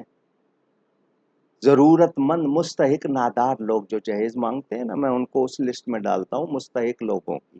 ان کو چاہیے چوک میں بیٹھ کے چندہ کر لیا کریں جو مانگتے ہیں لڑکی والوں سے. اور وہ لڑکا جو سوال کرے مجھے یہ دو یہ دو، وہ مرد ہے کیا؟ کتنی عجیب سی بات ہے. اپنے آپ کو بیچ رہا ہے کیا؟ لڑکی والوں سے مانگ رہے ہو، ہمت ہے تو دو. فرنیچر اس کے لیے خود سجاؤ، جوڑے اس کے لیے خود بناؤ، زیور اس کے لیے خود بناؤ. مانگتے ہیں اور ساس کو نہیں ہلکی چیز دے دی، فلانی نند کو زیادہ دے دیا، اس کو کم دے دیا. یہ کہاں سے لے آئے ہو چیزیں؟ تم لوگوں نے شادی کو کیا بنا دیا ہے؟ اسلام میں تو یہ ہے کہ لڑکی کا نکاح مسجد میں ہو، لڑکا خود لے جائے یا لڑکی کا باپ بھائی اس کو دلہا کے گھر چھوڑائے. ایک پیسے کا خرچہ نہیں رکھا. یہ تو محبت ہے، لوگ دعوت کر دیتے ہیں، کھلاتے ہیں پلاتے ہیں. بعض لوگ قرضے تک لیتے ہیں اس کے لیے، کروڑوں روپے خرچ ہو رہے ہیں. یہ اسلامی طریقے نہیں ہیں. یہ جہیز کو آپ لوگوں نے ایک طرح سے لعنت بنا دیا ہے. اب کہتے ہیں رسول پاک صلی اللہ علیہ وسلم نے بھی اپنی بیٹی کو جہیز دیا. میرے پاس جو معلومات ہیں اس کے مطابق حضرت علی سے فرمایا تھا یہ سامان لے آؤ، جیسا مدارج النبوت میں ہے. ہاں ماں نے اگر اپنا ہار تحفے میں دے دیا یا کوئی چیز دے دی محبت سے، وہ اور بات ہے، لیکن مطالبہ کرنا، سامان بنانا کرنا، یہ اسلامی چیزیں نہیں ہیں۔ یہ ہم لوگوں نے کچھ ہندوؤں سے سیکھ لیں، کچھ اوروں سے سیکھ لیں۔ بعض برادریوں میں نمائش ہوتی ہے، جہیز کا سامان، غریب آئے گی، وہ دیکھیں گے ان کے دل پہ کیا گزرے گی۔ اب نمائش کر رہے ہیں، اگر دینا بھی ہے تو خاموشی سے، نہیں جی گھر بھی دینا ہے، گاڑی بھی دینی ہے، یہ بھی دینا ہے، یہ تو بیچا جا رہا ہے، سودا ہو رہا ہے۔ اچھا مہر لکھوائیں گے، مہر فاطمی لکھو جی، باقی چیزوں میں تمہیں شریعت کیوں یاد نہیں آتی ہے؟ وہاں کم سے کم رقم لکھواتے ہیں، 4 مہینے 10 دن عدت کیا ہے، اتنے کا خرچہ تو رکھو کم از کم۔ یہ بہت بری ہمارے ہاں غلط باتیں، اور برادریوں میں مختلف برادریاں، ان کے ہاں یہ عجیب چیزیں ہیں۔ اللہ بچائے ان باتوں سے، اللہ بچائے۔ اور سب سے بڑا ولیمہ اس کو کہا گیا جس میں غریب رشتہ داروں کو نہ بلایا جائے، مسلم شریف میں حدیث موجود ہے۔ تو شادی میں خوشی ایک حد تک ہوگی، لیکن فضول خرچی، دکھاوا اور یہ ساری جو رسمیں ہیں، خدا کے لیے ان سے بچیں۔ ہمارے ہاں تو موت پہ نہیں چھوڑتے، کھانا پکاؤ جی، موت والوں کو کھانا کھلانے کی بجائے ہم ان سے کھانے کا تقاضا کرتے ہیں۔ 3 دن ان کو کھانا پہنچانا چاہیے، ہم ان سے کھانا مانگتے ہیں، پہنچانے کی بجائے خود پہنچ جاتے ہیں۔ تو غلط رسمیں اپنائی ہوئی ہیں، معاشرہ بگاڑا ہوا ہے۔ عبدالرافع یہ کامنٹس ماڈریٹ کرنے ہیں،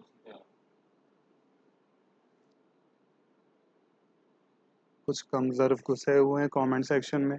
ختم نبوت کے لیے ایک لفظ نہیں نکلتا ان کم ظرفوں سے، اور اکابرین کے بارے میں الٹا سیدھا بولنا ہے۔ کیا بول رہے ہیں؟ وہی تنقید کہ آپ جامعہ رضویہ میں کیوں گئے۔ تو میں نے جامعہ رضویہ میں تقریر کے شروع میں کیا کہا؟ وہ جامعہ رضویہ ہے، رضویہ اعلیٰ حضرت کی نسبت سے، لفظ رضا کی نسبت سے۔ میں نے پہلا جملہ ہی یہی کہا کہ یہ جامعہ رضویہ ہے۔ کوئی ہے تو میرے سامنے آئے نہ بتائے کہ ان کی کون سی بات جو ہے وہ اعلیٰ حضرت کی تعلیمات و تحریرات کے خلاف ہے، آئے نہ سامنے۔ وہ جو حضرت قبلہ پیر سید حسین الدین شاہ صاحب، وہ خلیفہ ہیں قطب مدینہ کے، وہ شاگرد ہیں محدث اعظم حضرت مولانا سردار احمد صاحب کے۔ آپ ان پر اعتراض کر رہے ہیں تو اب بتائیں نا کوئی بات، یا اس جامعہ میں کوئی غلط بات پڑھائی جاتی ہو۔ وہاں تمام صحابہ کا دن منایا جاتا ہے، وہاں اہل بیت، وہ خود آل رسول، اولاد رسول ہیں۔ آپ اس جامعہ کے خلاف بات کر رہے ہیں، آپ کے پاس کیا ثبوت ہے؟ ایک بات ان کے پاس آئے گی مفتی حنیف قریشی کے بارے میں۔ مفتی حنیف قریشی صاحب توبہ کر چکے، اس توبہ کے بعد ان کی کوئی بات دکھائی جائے جو اس توبہ سے انہوں نے، یعنی جس سے وہ توبہ ٹوٹتی ہو۔ میں یہاں پر ان کو مفتیوں کے سامنے بٹھایا، اور مفتی صاحبان جنہوں نے ان کو سنا مطمئن ہوئے۔ کوئی بات ان کی توبہ کے بعد، اگر کوئی یہ کہے کہ جی وہ بار بار توبہ، تو اس طرح کی کتنی توبہ دوسروں نے کی ہے، ان کے بارے میں کیا کہو گے؟ کیا ایک شخص دوبارہ توبہ نہیں کر سکتا؟ اس توبہ کے بعد جو توبہ انہوں نے کی، اس توبہ کے بعد ان کی کوئی بات دکھائی جائے، پرانی باتیں چلاتے رہو گے؟ تو اس طرح تو میں دوسروں کی دکھا دیتا ہوں، انہوں نے ایک ایک بات پر 3 3 4 4 مرتبہ توبہ کی ہے اور پھر وہی غلطی کی ہے۔ تو جو لوگ اہل سنت کو اس وقت توڑنا چاہتے ہیں، بتائیں حضرت قبلہ پیر سید حسین الدین شاہ صاحب کے بارے میں یا ان کے ادارے کے بارے میں بتائیں کہ وہاں کیا غلط ہو رہا ہے، بتائیں کون سی بات ہے، سامنے آئے۔ پیچھے بیٹھ کے اس کو خدا نخواستہ کوئی جامعہ رضویہ کے بجائے جامعہ رافضیہ کہنا چاہتا ہے تو ایسا شخص تہمت لگا رہا ہے، اور اس کی سزا وہی ہوگی جو تہمت لگانے والے کی ہوتی ہے۔ خام خواہ میں نے وہاں پہلے کہا، اور الحمدللہ، الحمدللہ ثم الحمدللہ، میں صحیح العقیدہ سنی ہوں۔ میں ہر اس شخص کے لیے کوئی رعایت نہیں رکھتا جس کو میں عقیدے میں کسی طرح غلط پاؤں۔ میں مسافہ تک نہیں کرتا کتنے لوگوں سے جن کے بارے میں مجھے پتا ہے کہ یہ تو یاد رہے۔ اعلیٰ حضرت فاضل بریلوی کا نام لے کر لڑوانے والوں سے اللہ بچائے، جو اپنے آپ کو رضوی تو کہتے ہیں مگر اعلیٰ حضرت کی تعلیمات کے سراسر خلاف کر رہے ہیں۔ ابھی ختم نبوت، تحفظ عقیدہ ختم نبوت کانفرنس 28 تاریخ کو میرے کہنے پہ انہوں نے رکھی. 200 کے قریب علماء اور مشائخ. عوام کا تو حساب ہی نہیں تھا، جگہ چھوٹی تھی ورنہ کتنی بڑی ہوتی تو بھی وہ بھر جاتی. وہ تمام علماء و مشائخ آئے. اگر آپ کو سید حسین الدین شاہ صاحب یا ان کے ادارے کے بارے میں کوئی اعتراض ہے تو سامنے لائیں. ایک مفتی حنیف قریشی کی بنیاد پر آپ جو بات کرتے ہیں وہ شخص توبہ کر چکا، توبہ کے بعد اس کی کوئی بات ہے سامنے آنی چاہیے. جو مطالبے مفتی حنیف قریشی سے کیے جا رہے ہیں وہ باقی سے بھی کیے جائیں. جس طرح کی توبہ آپ ان سے چاہتے ہیں دوسروں سے بھی کرائیں. ہمارے پاس اور بھی بہت سے لوگوں کا حال ہے، بتایا جائے. تو اس طرح یہ لوگ جو، اور پھر یہ ختم نبوت کا اتنا اہم مسئلہ، وہاں کے مقامی کتنے ہیں جو وہاں نہیں آئے، ان کو نہیں پسند تو نہ ہو.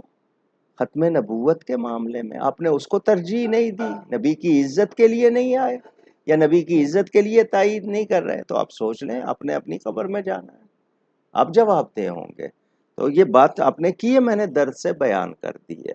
اب اس کے باوجود کوئی شخص واقعی مخلص ہے وہ لائے سامنے بات، کوئی بات سامنے لائے. میرے پاس جو حقائق ہیں اس وقت متعدد افراد کے بارے میں، کچی باتیں نہیں، میں اس کے باوجود کتنی احتیاط سے کام لے رہا ہوں. ورنہ اگر آپ نے صرف ایک اس بنیاد پہ بات کرنی ہے تو پھر میری سن لیجئے، پھر میرے سامنے بیٹھیے، میں حقائق پیش کروں گا کس کس کا کیا حال ہے، اور ان لوگوں کے بارے میں آپ کچھ نہیں کہتے. میں نے صرف سید عرفان شاہ صاحب سے ہاتھ ملایا تھا تو میرے خلاف کتنے لوگ بولنے لگ گئے تھے. کیا ان پر کوئی فتویٰ لگ چکا تھا؟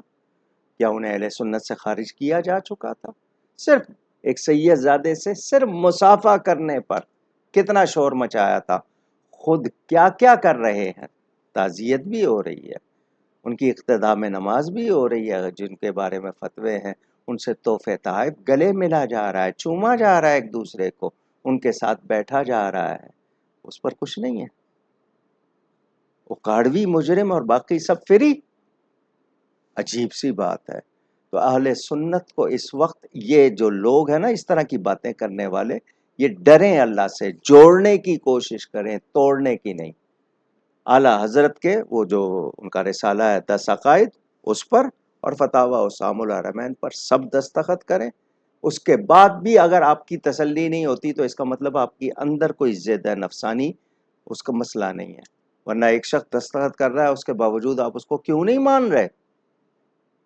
یہ لوگوں کی اپنی انا یا جا پسندی یا اپنے اندر خود پسندی، یہ آپ کی، اگر آپ کو صرف وہ کہتے ہیں نا انجمن ستائش باہمی، آپس میں ایک دوسرے جو آپ کی تعریف کرے ٹھیک ہے، جو دوسرے کی کرے وہ غلط. تو آئیں بیٹھ جائیں اکٹھے، جس جس پر اعتراض ہے اس کو سامنے بٹھائیں، بات کریں. میں اس وقت مجھے مفتی حنیف قریشی کی صفائی پیش نہیں کرنی، لیکن آپ ایک بنا دیں بورڈ، میں اس کے سامنے اس کو بٹھا دیتا ہوں، فیصلہ کر لیں. لیکن جہاں تک جامعہ رضویہ کی بات ہے اس کے بارے میں مجھے معمولی سا جو کہتے ہیں نا رائی کے دانے سے بھی کم کوئی شبہ نہیں ہے ان کے عقیدہ کے بارے میں.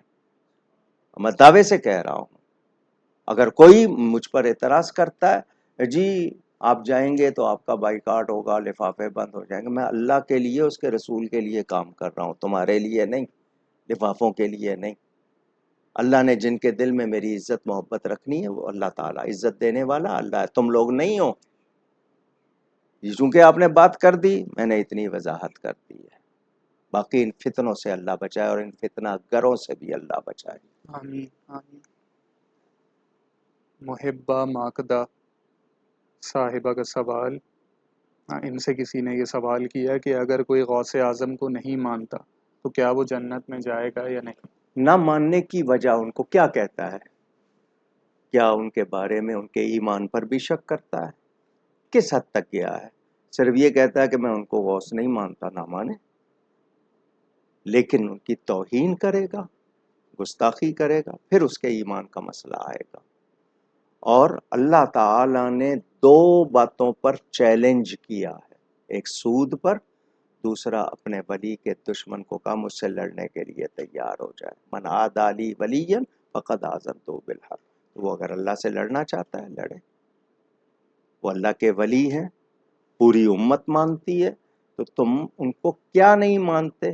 اور اگر ان کو سرے سے مسلمان نہیں مانتے یا ولی نہیں مانتے تو اپنی فکر کرو، لیکن ان کے بارے میں دشمنی رکھو گے، بغض رکھو گے، تو پھر تمہارے پاس ایمان نہیں ہے۔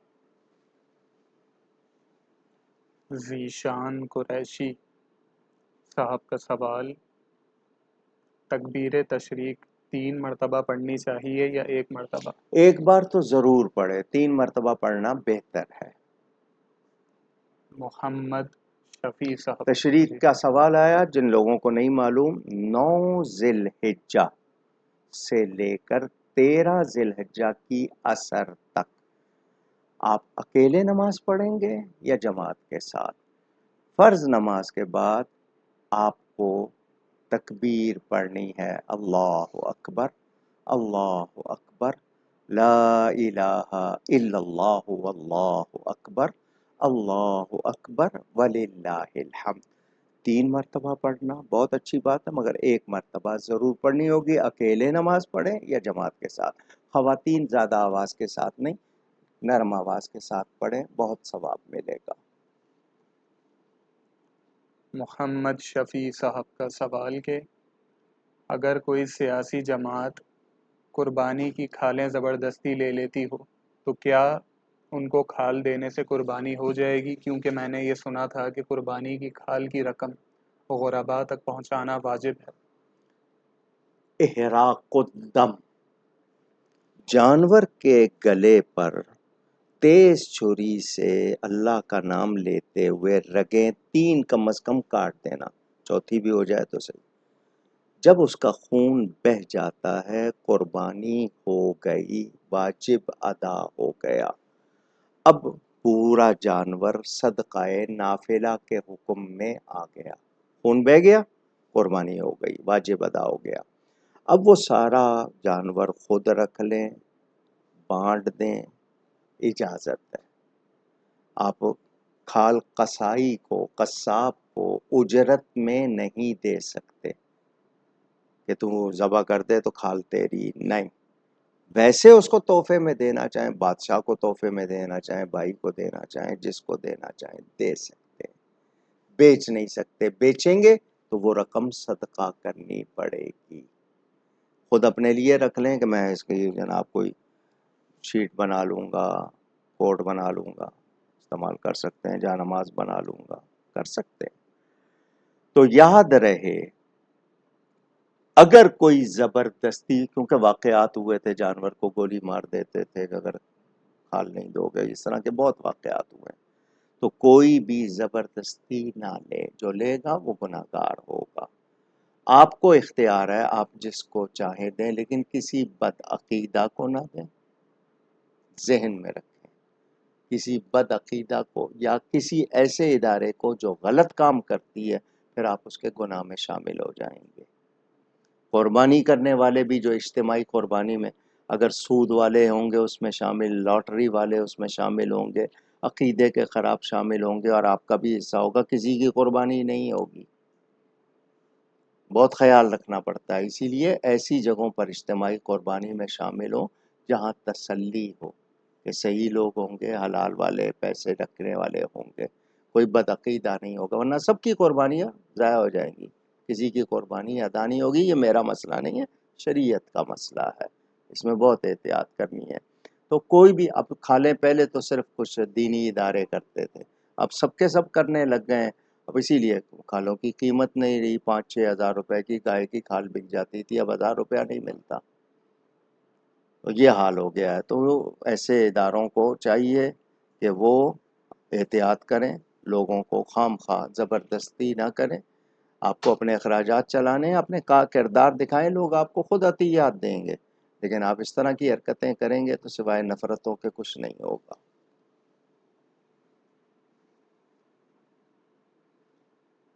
اشر چودھری صاحب کا سوال کہ بدعت حسنہ اور بدعت سیئہ کی تعریف اور ان کا حکم بیان فرما دیجیے۔ بدعت انوویشن انگلش میں کہتے ہیں شاید، ہر وہ کام جو دین میں جس کا ثبوت نہ ہو کسی طرح، میں نے دین کا لفظ کہا ہے، ہر وہ نیا کام، نئی چیز جس کا دین میں ثبوت نہ ہو اس کو بدعت کہتے ہیں۔ بدعت کے معنی نئی چیز۔ شرعی اصطلاح کے بعد میں نے بتا دیا ہر وہ نئی بات، نیا کام جس کا دین میں کسی طرح ثبوت نہ ہو، اور جس کا ثبوت ہے اس کو ہرگز بدعت نہیں کہا جائے گا۔ اب اس کی آگے ہوئی قسمیں۔ حضرت سیدنا فاروق اعظم رضی اللہ تعالی عنہ، یہ جمع قرآن، پھر قرآن پر زیر زبریں لگانا، رکوع لگانا، اس میں جناب پہلے کس طرح تھے آج کس طرح ہیں، میں لسٹ سنانے لگوں تو بہت سے کام۔ تو بدعت حسنہ اچھا کام، من ابتدع بدعتا فلہ وزرھا ووزر من عمل بہا، جس نے کوئی غلط چیز ایجاد کی اس کا وبال اس پر اور جتنے اس پر عمل کریں گے اس، اور من سن سنتا حسنتا فلہ اجرھا واجر من عمل بہا، جو کوئی نیا طریقہ نکالے اچھا ہو اور جتنے اس پر عمل کریں ان سب کے لیے ثواب کا اعلان ہو گیا۔ اور وہ جو دوسری ما رآہ المسلمون حسن فہو عند اللہ حسن، جو مسلمانوں کے نزدیک اچھی ہے اللہ کے نزدیک بھی اچھی۔ یہ بدعت کے نام پر بہت سے لوگ آج کل لڑواتے ہیں، خود جو کچھ کر لیں وہ سب جائز۔ میلاد شریف کو بدعت کہہ دیتے ہیں، 11ویں شریف کو بدعت، کیا ایصال ثواب بدعت ہے؟ کیا میلاد کا ذکر قرآن میں نہیں ہے؟ اللہ نے نبی کے یوم میلاد پہ سلام بھیجا ہے۔ لیکن جن کو ضد ہے تو حسنہ اچھی، سیئہ بری، یہ لفظی معنی ہو گئے۔ ایک ہوتا ہے دین میں نیا کام ایجاد کرنا، اور ایک ہوتا ہے دین کے لیے، احداث فی الدین اور احداث للدین۔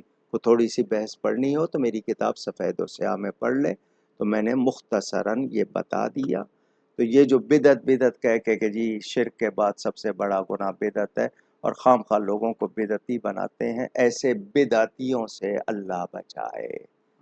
یہ خود بدعت کر رہے ہیں، ایسوں سے اللہ بچائے۔ الحمدللہ ہم اہل بدعت نہیں، ہم اہل سنت ہیں۔ الحمدللہ۔ محبہ ماکدہ صاحبہ کا سوال کہ کیا صرف استغفر اللہ اس طرح ورد کیا جا سکتا ہے یا مکمل پڑھنا ہوگا؟ جی جتنے لفظ زیادہ ہوں گے ثواب بھی زیادہ ہوگا، معنی بھی زیادہ ہو جاتے ہیں۔ عربی میں کہتے ہیں نا جتنے لفظ زیادہ ہوں گے معنی بھی زیادہ ہو جائیں گے، ثواب بھی۔ استغفر اللہ کہنا بھی درست ہے، لیکن استغفر اللہ العظیم و اتوب الیہ یا پورا 5واں کلمہ یا استغفر اللہ ربی من کل ذنب و اتوب الیہ زیادہ بہتر ہے۔ لیکن صرف استغفر اللہ بھی کہیں تو یہ نہیں کہ منع نہیں ہے، یہ بھی درست ہے۔ یہ آج کا آخری سوال، انشاءاللہ جو سوالات رہ جائیں گے وہ اگلی نشست میں ابتدا میں لے لیے جائیں گے۔ آپ لوگ اپنے سوالات اسی لائیو اسٹریم کے کامنٹ سیکشن میں لکھ سکتے ہیں۔ اگر لائیو اسٹریم ختم ہو جائے تب بھی آپ تینوں پیجز کے جو کامنٹ سیکشن ہے، اکاڑوی فورم، اکاڑوی ڈیجیٹل میڈیا اور کوکب نورانی اکاڑوی، ان تینوں پیجز کے کامنٹ سیکشن میں آپ اپنے سوالات لکھ سکتے ہیں۔ اس کے علاوہ ان تینوں پیجز کے ان باکس اور ساتھ ہی واٹس ایپ نمبر آپ کے اسکرین کے دائیں جانب آ رہا ہوگا۔ آپ نیکسٹ ٹائم نا ان تینوں پیجز کا ہیڈر دکھا دیجئے گا، کیونکہ کوکب نورانی اکاڑوی نام سے کچھ اور لوگوں نے بھی بنائے ہوئے ہیں نا، تو ضروری ہے کہ ہیڈر دکھا دیجئے گا تاکہ لوگوں کو پتا ہو کہ ان تینوں پیجز کی وہ پہچان کرنا چاہیں تو ان کے سامنے آ جائے۔ جی۔ آج کا آخری سوال عمارہ حسن صاحبہ کا، شوہر کی اطاعت سے کیا مراد ہے؟ کیا شوہر کی ہر بات ماننا بیوی پر لازم ہے؟ کیا وہ اپنی مرضی بالکل بھی نہیں چلا سکتی؟ ہاں مسئلہ آیا ہے اور ٹائم ہمارا جو ہے وہ زیادہ ہو جائے گا۔ شوہر کیسا ہونا چاہیے، بیوی کیسی ہونی چاہیے؟ شوہروں کو ایک حدیث یاد ہے، اللہ کے سوا کسی کو سجدہ جائز ہوتا تو بیوی کو حکم دیا جاتا وہ اپنے شوہر کو سجدہ کرے، شوہر کے جسم میں زخم بن جائے، پیپ پینی پڑے تو پیے۔ یہ حدیثیں شوہروں کو یاد ہیں، مگر شوہروں کو وہ حدیثیں یاد کیوں نہیں ہیں کہ بیوی کے ساتھ کیا سلوک کرنا ہے؟ وہ حدیثیں کیوں یاد نہیں ہیں؟ بیوی کے منہ میں لقمہ ڈالنے پر بھی ثواب ملتا ہے۔ حضور صلی اللہ علیہ وسلم اپنی ازواج کے ساتھ کیسے تھے؟ خیرکم خیرکم لأہلی، حکم ہے جو اپنے اہل کے ساتھ اچھا ہے تم میں وہ بہتر ہے۔ اہل سے مراد بیوی، بچے۔ جہان بھر کی عورتوں سے مسکرا کے بات کرتے ہیں، بیویوں سے کس طرح بات کرتے ہیں آپ؟ شوہر ہے نا، آپ اپنے آپ کو، ٹھیک ہے حق تعظیم آپ کے پاس ہے، مگر آپ کے اوپر ذمہ داریاں بھی تو ہیں۔ عورت کا نان نفقہ سکنا آپ کے ذمے، شوہر کی حیثیت سے اس کو کھانا جیسا آپ کھاتے ہیں، پہننا جیسا آپ پہنتے ہیں، رکھنا جیسے آپ رہتے ہیں، یہ آپ پر لازم۔ بیویوں کا حق ہے کہ شوہر کی تعظیم کریں، اطاعت سے مراد اس کا کہنا ماننا، مگر شریعت اور سنت کے خلاف کوئی بات کسی کی نہیں مانی جائے گی، وہ پیر ہو، والدین ہو، شوہر ہو، کوئی ہو۔ لا طاعت لمخلوق فی معصیت الخالق، اللہ کی نافرمانی میں، اس کے رسول کی نافرمانی میں کسی کا کہنا نہیں مانا جائے گا، بھلے بادشاہ ہو وہ یا عدلیہ ہو، کوئی ہو، شریعت کے خلاف، سنت کے خلاف کسی کی بات نہیں مانی۔ بیویوں کو بیوی رہنا چاہیے، شوہروں کو شوہر رہنا چاہیے، مگر کچھ ماشاء اللہ ایڈمنسٹریٹر بن جاتے ہیں، اور کچھ بیویاں بھی پھر وہ اس مزاج میں آ جاتی ہیں جس سے گھروں میں اتفاق اور برکت نہیں رہتی۔ بات کرنے کا انداز، اگر آپ جا کر محنت کر کے کما کے لاتے ہیں تو وہ بھی تو چولہے کی گرمی برداشت کرتی ہے، آپ کے بچوں کو پالتی ہے، گھر کو صاف ستھرا رکھتی ہے، جس طرح آپ محنت کرتے ہیں وہ بھی کرتی ہے۔ آپ اس کو جو مرضی سنا لیں وہ سنا لے تو آپ اس کو سننا پسند نہیں کرتے، اس کی کوئی بات بری لگے آپ 10 جگہ ذکر کرتے ہیں، وہ اگر آپ کی ایک بات کسی جگہ ذکر کرتے آپ سے برداشت نہیں ہوتا۔ آپ بچوں کے سامنے اس سے کس طرح پیش آتے ہیں، کیا میسج دے رہے ہیں؟ تو بیویاں بھی اور شوہر بھی اپنے اپنے مزاج پر قابو رکھیں۔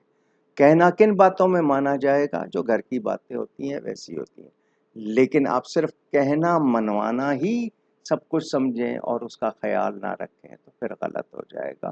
یہ تھوڑی سی بات کی ہے سمجھدار کے لیے، کہتے ہیں نا العاقل تکفیہ الاشارہ، عقل مند کے لیے اشارہ کافی۔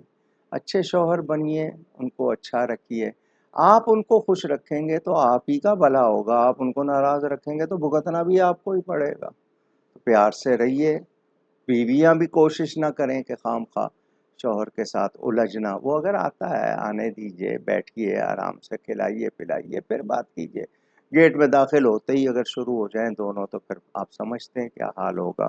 اللہ دونوں کو توفیق دے، دونوں اپنے آپ پر قابو رکھیں۔ آمین۔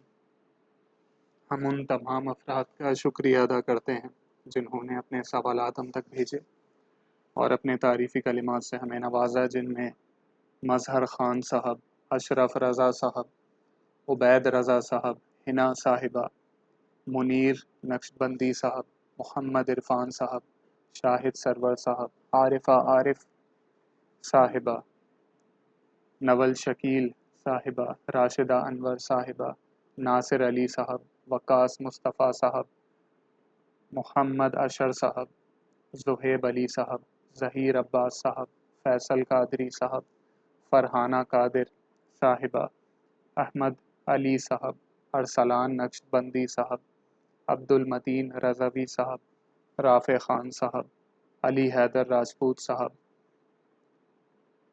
فہیم الوی صاحب، سومان شیخ صاحب، مزمل یعقوب صاحب، عامر شہزاد صاحب، وقاص خان صاحب، مرتضی چوہان صاحب، کنیز فاطمہ صاحبہ، محمد عدنان صاحب، محی الدین قادری صاحب، مسز وحید صاحبہ، شازیہ علی صاحبہ، شاہ نواز صاحب، سلمان سلیم صاحب، الیاس خان صاحب، محمد افضل صاحب، فردوس انجم صاحبہ، محبہ ماکدہ صاحبہ، شہباز صاحبہ، شہباز حسن صاحب، ناصر خان صاحب، فرحان حسین صاحب، نصر اللہ مغل صاحب، راؤ عبداللہ صاحب، محمد رمیز صاحب، طاہا صدیقی صاحب، مظفر صابر صاحب، رضوانہ خان صاحبہ، ذیشان قریشی صاحب، محمد شفیع صاحب، اشر چودھری صاحب، سید علی صاحب، ربیع حسین صاحب، مختار احمد صاحب اور عمارہ حسن صاحبہ، اور جن جن کے نام شامل نہ ہو سکے ہم ان سے معذرت چاہتے ہیں۔ آپ ہمارے لیے دعا کیجیے گا، ہم آپ کے لیے دعا گو رہیں گے۔ ٹائم زیادہ ہو گیا، لیکن مختصراً یہ کہ کل 29 تاریخ تھی، مئی، جس کو اردو والے مئی کہتے ہیں، سپریم کورٹ میں ختم نبوت کے حوالے سے ہیئرنگ تھی، کیونکہ چیف جسٹس صاحب نے کچھ عرصہ پہلے جو فیصلہ دیا تھا جس کو ہم سب نے مسترد کر دیا تھا، وہ فیصلہ شریعت و سنت کے خلاف تھا، قرآن و سنت کے خلاف تھا۔ اس میں منکرین ختم نبوت کو نوازا گیا تھا، ان کے لیے رعایتیں پیش کی گئی تھیں، ان کو آزادی دینے کی بات کی گئی تھی، جبکہ وہ غیر مسلم ہیں، وہ مسلمان نہیں ہیں، تو پھر اسلام کے نام پر کفریات پھیلانے کی انہیں کیسے اجازت دی جا سکتی؟ جب وہ مسلمان ہی نہیں، میرے نبی کو آخری نبی نہیں مانتے، تو قرآن کے نام پر تفسیر چھاپنا اور اس میں کفریات اور اس کی اجازت کیسے دی جا سکتی ہے؟ علماء نے اس پر شور کیا، ملت اسلامیہ نے بھی اپنے اپنے طور پر احتجاج کیا۔ 28 مئی کو جامعہ رضویہ ضیاء العلوم راولپنڈی میں تحفظ عقیدہ ختم نبوت کانفرنس ہوئی، اور اللہ تعالیٰ کے فضل سے بہت شاندار ہوئی۔ متعدد علماء اور مشائخ، باقی تو عوام کا تو حال ہی تھا، علماء اور مشائخ اتنی تعداد میں کم ہی جمع ہوتے ہیں، لیکن جمع ہوئے، اللہ تعالیٰ ان سب کو جزائے خیر عطا فرمائے۔ اس کانفرنس کے انتظام میں ہم تقریباً 2-2.5 مہینے سے مسلسل لگے ہوئے، اس مسئلے پر خطوط لکھے، کورٹ کو تیاری کی، وکیلوں کی مدد کی، علماء کو کئی فتوے لکھوائے، یعنی تقریباً 2-2.5 مہینے مسلسل ہم لگے ہوئے تھے۔ پھر جب یہ تاریخ آ گئی، معلوم ہوا کہ 29 تاریخ، تو میں نے حضرت قبلہ پیر سید حسین الدین شاہ صاحب سے کہا کہ 29 کو تاریخ ہے تو 28 کو کانفرنس رکھیں۔ ایک ہفتے کے نوٹس پر انہوں نے میری بات کو قبول فرمایا، تیاری ہوئی، ان کے وہاں تمام فضلاء، طلباء، جس محنت سے ان سب نے کام کیا، خاص طور پر سید امتیاز شاہ صاحب نے اور اسحاق ظفر صاحب نے اور دیگر جتنے بھی ان کے وہاں کمیٹی کے شاہ صاحب کے فرزندان نے، ان کے اساتذہ، طلباء نے، سلام ان سب کو۔ بہت منظم، بہت شاندار کانفرنس ہوئی، اور 8 بجے رات سے 2 بجے تک جاری رہی۔ ہم تقریباً 2:30 بجے سلام پڑھ کے، دعا پڑھ کے فارغ ہوئے تھے۔ بہترین تقریریں ہوئیں، وہاں پر لوگ آئے، اور آپ اندازہ کریں، سوئے نہیں، 3 دن تو میں مسلسل نہیں سویا۔ اگلی صبح شاہ صاحب بھی تشریف لے گئے، ان کے فرزندان بھی، ہمارے لوگ بھی۔ ہم سپریم کورٹ میں زندگی میں پہلی مرتبہ میں اس حال میں گیا تھا، صرف نبی پاک کی عزت کے لیے۔ مسلسل ہم 4 بجے وہاں سے فارغ ہوئے، 3:30 بجے کہیں جا کر 4 گھنٹے جج صاحب کو سنایا جو ہم نے کہنا تھا۔ اس میں جناب علامہ پیر سید حبیب الحق شاہ صاحب نے، پروفیسر ڈاکٹر عمیر محمود صدیقی صاحب نے، مفتی شیر محمد صاحب نے، مفتی حنیف قریشی صاحب نے، اور کئی لوگوں نے ہماری طرف سے، ہم لوگ پیچھے بیٹھے ہوئے تھے، ہمیں بولنے کا موقع تو نہیں ملنا تھا، لیکن ہم اپنے ان لوگوں کو برابر بتا رہے تھے، مدد کر رہے تھے۔ ایک غلط شخص کو بولنے کے لیے ہم لوگ سب سراپا احتجاج بن گئے، اور اس شخص کو بولنے نہیں دیا گیا، کیونکہ وہ آئین پاکستان کو بھی نہیں مانتے اور اس جو ہمارا اس ختم نبوت کا ہے اس کو بھی وہ نہیں مانتے، تو ایسے شخص کو کیوں بولنے دیا جائے؟ قادیانی جو تھے جن کی وہ تھا ان کی بات ہوئی۔ اس حوالے سے الحمدللہ جج صاحب نے آخر میں یہ کہا کہ مزید رہنمائی کی ضرورت ہوگی تو آپ سے پھر بلائیں گے ورنہ فیصلہ سنا دیں گے۔ ہمارا ان سے یہی مطالبہ ہے، بلکہ ان کو ہم نے وارن کیا ہے کہ شریعت و سنت کے خلاف آپ کوئی بات کریں گے ہرگز قبول نہیں کی جائے گی۔ آپ پر حقائق واضح کر دیے گئے ہیں اور آپ کو قرآن و سنت کے مطابق فیصلہ دینا ہوگا۔ اگر غلط فیصلہ آئے گا تو کوئی قبول نہیں کیا جائے گا، پھر ملک گیر تحریک چلے گی۔ ہم نبی کی عزت پر سب کچھ قربان کر دیں گے، کسی غلط فیصلے کو نافذ نہیں ہونے دیں گے انشاءاللہ تعالی۔ یہ اس کی مختصر آپ کو رپورٹ دی ہے، آپ کو فیس بک پر تمام تفصیلات مل جائیں گی۔ باقی رہی یہ بات کہ جن لوگوں نے ابھی درمیان میں چونکہ بات آ گئی تھی، میں اس موضوع پر بولتا نہیں ہوں، آئی تھی میں نے جواب دے دیا، ابھی بھی میں کھلی دعوت دے رہا ہوں، اپنا ذہن صاف کیجئے، بدگمانی سے بچیے، آپ کو تحقیق چاہیے آئیے، آپ کچھ چاہتے ہیں آپ لائیے، سامنے بٹھا کے بات ہو جائے تاکہ آپ لوگوں کے ذہن صاف ہوں۔ ذکر اہل بیت کرنا رفض نہیں ہے، اہل بیت سے زیادہ محبت ہونا رفض نہیں ہے، فرض ہے۔ اگر کوئی محبت اہل بیت میں کسی صحابی کی بیعت بھی کرے گوارا نہیں ہے، لیکن کوئی صحابہ کی محبت میں اہل بیت کی بیعت بھی کرے اس کی بھی کوئی گنجائش نہیں ہے۔ صحابہ اور اہل بیت دونوں سے پیار بھی کرنا ہے، دونوں کا ادب بھی کرنا ہے۔ واضح رہے، واضح رہے، واضح رہے، ٹھیک ہے؟ اب کچھ لوگ فوٹو لگا رہے ہیں، دیکھو جی یہ فلانے جمع ہو گئے، یوں ہو گئے، آپ کو پسند نہیں ہے تو کیا کریں؟ اللہ اور اس کے رسول کی بارگاہ میں اگر صحیح ہے تو آپ کی ناپسندیدگی سے ہمیں کوئی فرق نہیں پڑتا۔ وَتُعِزُّ مَن تَشَاءُ وَتُذِلُّ مَن تَشَاءُ۔ ایک بات کہنا نہیں چاہتا تھا مگر کہہ رہا ہوں، میں نے کوشش کی تھی، سچے دل سے کوشش کی تھی کچھ بہتری ہو جائے، مگر اگلے بات کرنے کو تیار نہیں، میرا فون سننے کو تیار نہیں۔ میں ایسے لوگوں پر اب وقت ضائع نہیں کر سکتا، مجبوراً یہ جملہ کہہ رہا ہوں۔ مجھے اللہ اس کے رسول کی بارگاہ میں سرخرو ہونا ہے، مجھے صحابہ اور اہل بیت کی بارگاہ میں سرخرو ہونا ہے۔ میں ان ہستیوں کے لیے غلط لفظ سننے کی گنجائش نہیں رکھتا، اور کوئی کہتا ہے تو اس شخص کے لیے کوئی گنجائش نہیں رکھتا، واضح کر رہا ہوں۔ ہمارے ملک کا یہ حال ہے، اخبار میں آیا ہے بیوروکریٹس آپ جانتے ہیں نا، جو آفیسر ہوتے ہیں انتظامی، ان کے بارے میں بتایا گیا پاکستان کے بیوروکریٹس کی تنخواہیں اقوام متحدہ کے افسروں سے زیادہ ہیں، جو مراعات فیسلٹیز ان کو دی جاتی ہیں وہ شاید کئی ملکوں کے بادشاہوں کو بھی میسر نہیں ہے۔ آپ پوچھنا چاہتے ہیں نا آپ کا ٹیکس کہاں لگتا ہے تو سن لیجئے، زیر زمین پانی نکالنے پر ٹیکس لگانے کی باتیں، سولر پینل لگانے پر اب آپ کہتے ہیں عوام کو فائدہ، یہ عوام کو فائدہ پہنچانے والے لوگ ہیں، یہ عوام کو لوٹنے والے، عوام کو کچلنے والے لوگ ہیں۔ کسی ایک پارٹی کی بات نہیں کر رہا، سب کے سب، آج تک کوئی عوام دوست نہیں آئے، سب لوٹنے والے آئے۔ D I G operation Lahore کے بارے میں آیا، اس کی تنخواہ 70 یا 80 ہزار روپے ماہانہ، 16 لاکھ ڈالر کا کینیڈا میں اس نے گھر خریدا۔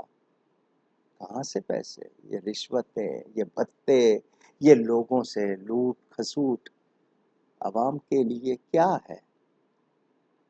ان کے خرچے پورے ہوتے رہے، آپ پستے رہے، جب تک آپ اللہ اور اس کے رسول کے وفادار نہیں ہوں گے نا بات نہیں بنے گی، ذہن میں رکھیے۔ اللہ تعالی ہدایت دے۔ ہمارے جناب تنویر شمسی صاحب بڑے اچھے خطاط ہیں، ان کے غالباً تایا محمد اختر شمسی انتقال کر گئے، میں نام لکھ لیتا تھا، میرے پاس آ جاتے تھے اس ہفتے میں، اور کتنے اہل ایمان چلے گئے نہیں معلوم۔ اللہ تعالیٰ ان سب کی مغفرت فرمائے۔ اجتماعی قربانی کے لیے آپ کو معلوم ہے گلزار حبیب ٹرسٹ کے زیر اہتمام اس سال بھی انتظام کیا گیا ہے۔ 22,000 روپے پاکستانی، 22,000 روپیز پر شیئر ایک حصے کے مقرر ہوئے ہیں۔ گوشت کم از کم 15 کلو ضرور، یعنی ایسا جانور جو صحت مند ہوگا، معیاری، اور یہ کھال جو ہوتی ہے وہ ہمارے ادارے کو مل جاتی ہے، تو جو لوگ حصہ لینا چاہیں وہ رابطہ کر سکتے ہیں۔ غالباً اشتہار لگا دیا آپ نے اسکرین پر، اشتہار بھی اتنا بڑا لگایا کرو نا تاکہ نظر آئے، میری فوٹو بھلے نظر نہ آئے، اشتہار نظر آئے تاکہ لوگ پڑھ سکیں، نمبر نوٹ کر سکیں۔ بہرحال رابطہ کر سکتے ہیں آپ۔ کچھ باتیں تھیں جو کرنی تھیں لیکن ٹائم زیادہ ہو گیا، نہیں کرتا۔ سرگودا کے حوالے سے بھی کرنا تھا۔ نکی ہیری نکی ہیری ایک خاتون جس نے اسرائیل جا کر وہ بم جو رفح پر اسرائیل نے گرانے تھے مسلمانوں پر، اس پہ جا کے اس نے دستخط کیے ہیں اور لکھا ہے فنش دیم۔ مزاج دیکھ رہے ہیں آپ، ایک طرف انسانیت کی باتیں ہوتی ہیں، ہیومن رائٹس کی باتیں ہوتی ہیں، اور ایک طرف یہ کردار آتے ہیں۔ کیا ہو رہا ہے رفح میں، فلسطین میں؟ مسلمان کہاں ہیں؟ گم۔ کرکٹ، کھیل، کانسرٹس، اس میں گم ہے۔ وہاں بچے بلک رہے ہیں بھوک سے۔ کچھ درد ہے ہمارے دلوں میں؟ کیا واقعی ہم مسلمان ہیں؟ اللہ تعالیٰ ان نہتے مسلمانوں کی مدد فرمائے۔ ہم کیا جواب دیں گے؟ شاید ہمیں کوئی احساس نہیں۔ اللہ تعالیٰ معاف فرمائے۔ مجھ سے گفتگو میں کہیں کوئی غلطی ہوئی ہو، اللہ تعالیٰ اس کے رسول صلی اللہ علیہ وسلم کی بارگاہ میں توبہ کرتا ہوں۔ جنہوں نے دعاؤں کے لیے کہا، اللہ سب کی جائز حاجات کو پورا فرمائے۔ ایک بات وہ پچھلی مرتبہ فردوس انجم صاحب کے ساتھ میں نے سرائے عالمگیر کہہ دیا تھا، غلط جگہ کا نام، منڈی بہاؤالدین سے ان کا تعلق۔ بہرحال انہوں نے چونکہ درود شریف کا پیغام دیا تھا، میں نے بیان کیا، اور مجھ سے کوئی غلطی ہوئی ہو معافی چاہتا ہوں۔ نیکی کیجئے، نیکی پھیلائیے۔ والسلام علیکم ورحمۃ اللہ وبرکاتہ۔